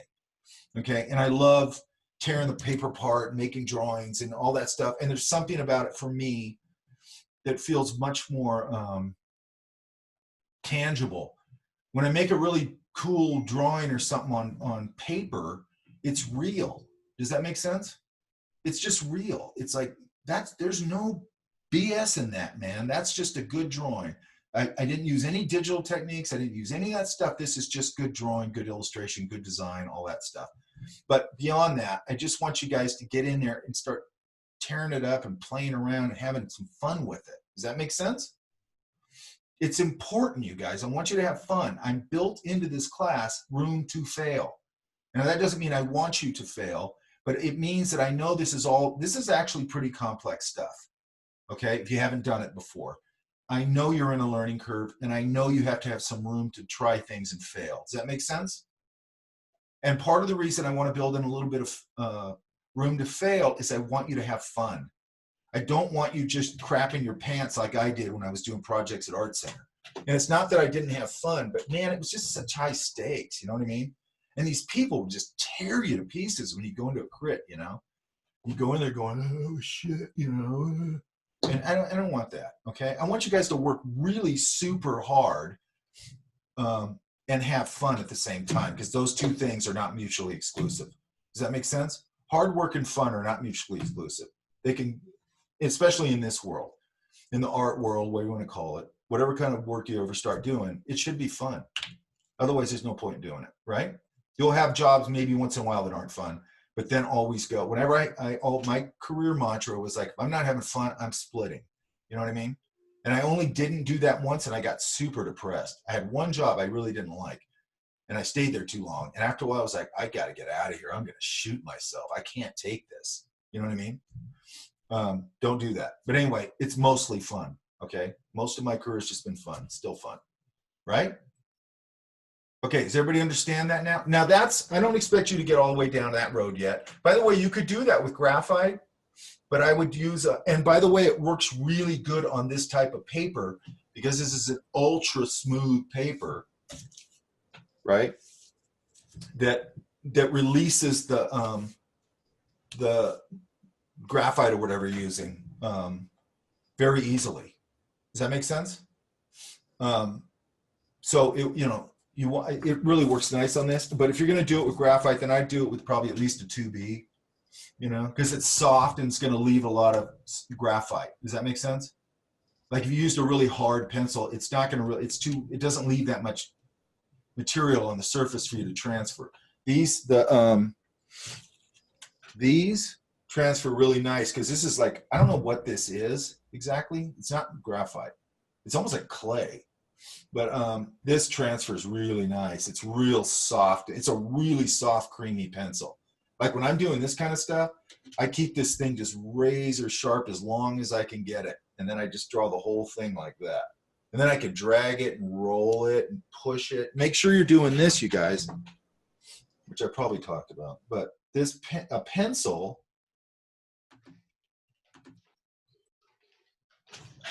you can drag this.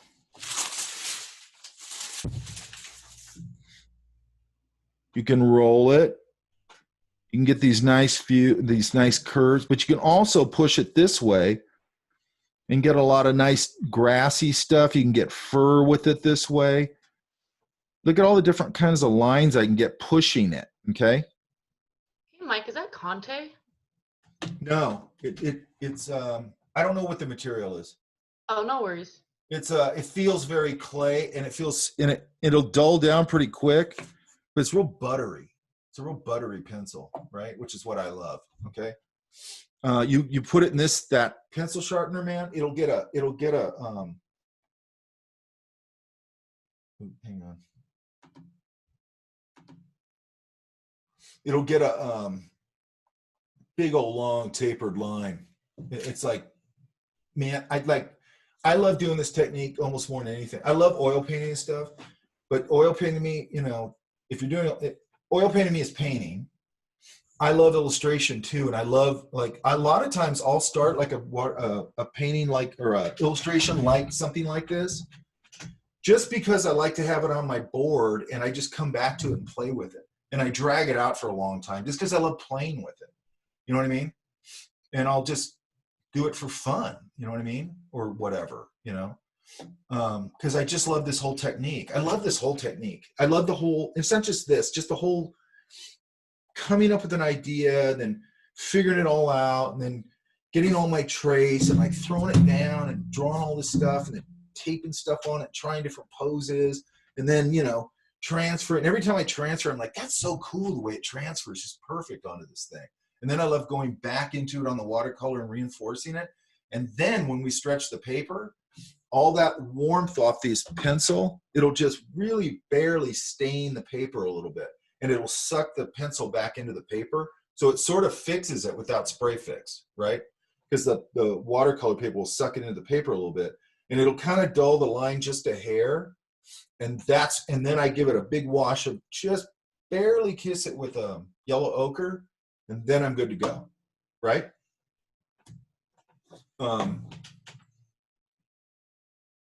Yeah, anyway. I love this stuff. I love this stuff.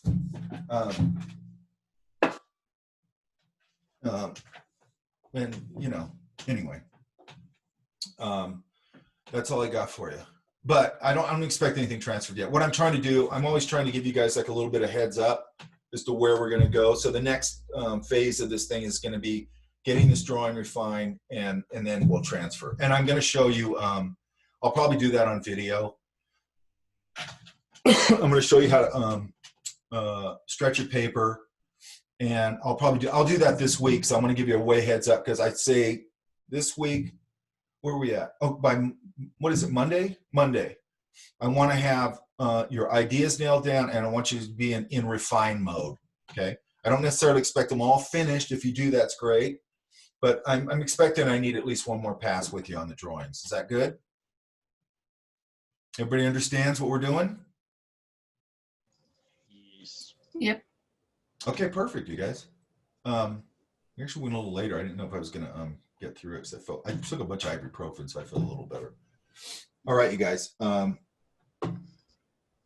It's gonna be cool, right? Totally. It's gonna be cool, right? Yeah.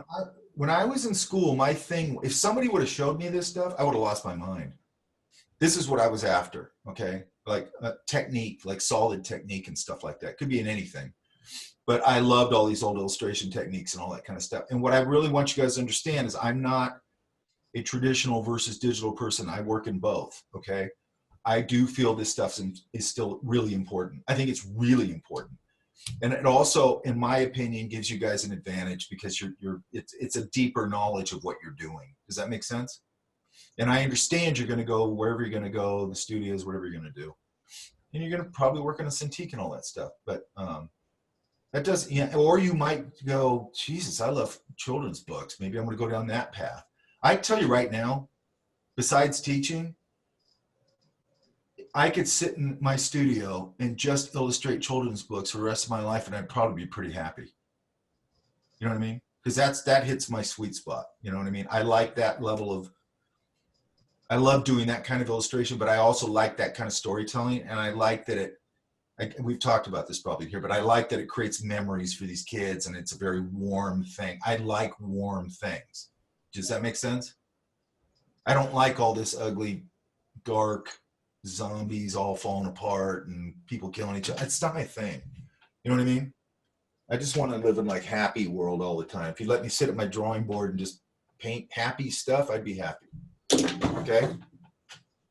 I'm not a big lover of whatever that is. Okay. Okay, so next week, I'm going to put this up under assignments. Main reason I put them under assignments, I want to make sure I remember what we have to do. And also, just it's a 10-point thing. It's like, get it done. It's just a 10-point thing. When we start going to the final on this, that'll become a 100-point thing because that's a project. That's how I define it. Exercises are projects, right? Exercises are just a series of exercises, steps that we're going to lead us into our project. Okay? And again, I'm just breaking it down. Like now we just broke down the transfer process. By the way, you could also light table this. Okay? I do that too. And the way I light table it though is I do the same thing I just showed you guys, where I don't put it on there and start tracing everything. I put it on there. It's a little obscured, and I go and I start drawing this way again. Why? Because I want to keep the spontaneity of my drawing. So I just pretend like I'm starting it all over again, except now I got a roadmap. And that works pretty good too. But I like this method better because I do the drawing once, and if I've captured that drawing, I don't have to recapture it. Does that make sense? Either way will work, but whenever you're working on a light table, keep it right back to light and loose again. What the mistake people make is they go, oh, now I'm tracing, and you know they do this dead line drawing of the whole thing, and you just ruined it.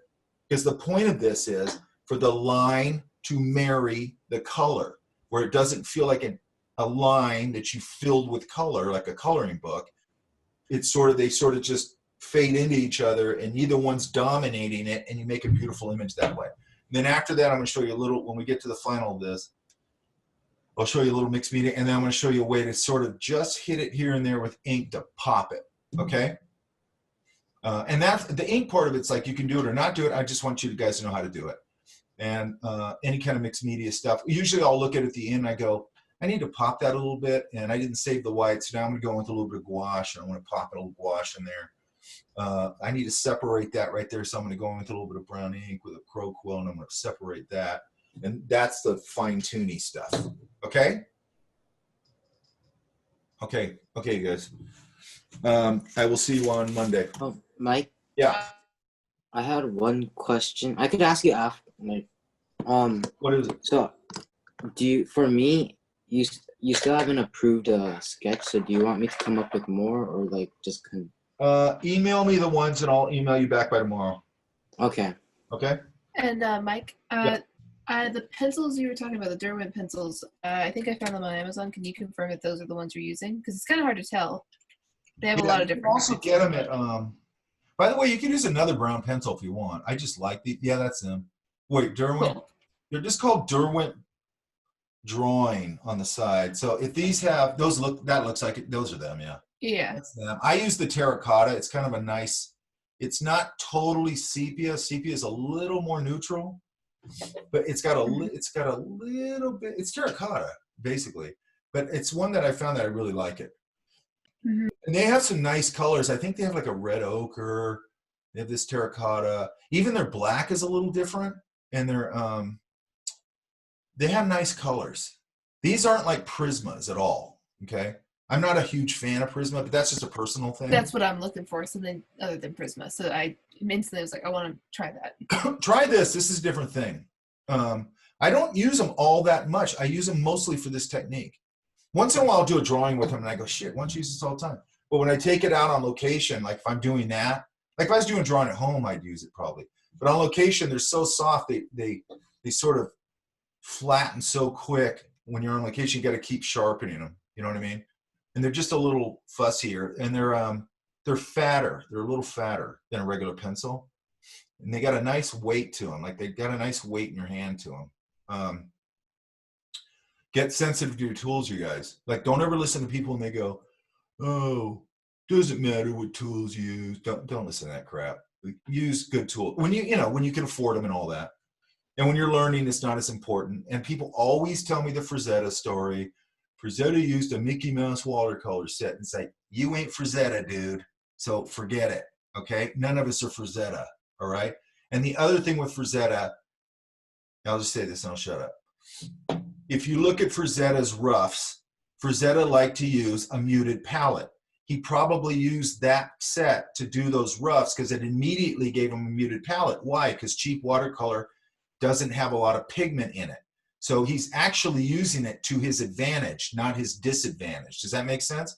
There's a lot of things I'll use that by art standards or whatever you want to call it are not great materials, but it's like, yeah, but I love the way that looks. Or I love that that's super muted and I don't have to mute all the colors that they're already muted. You know what I mean? Get sensitive to your materials, okay? And then when you level up, bump up your materials. Does that make sense? Okay, guys, I'm out. Thanks, you guys. Thanks, Mike. See you Monday. Thank you. Monday. Bye.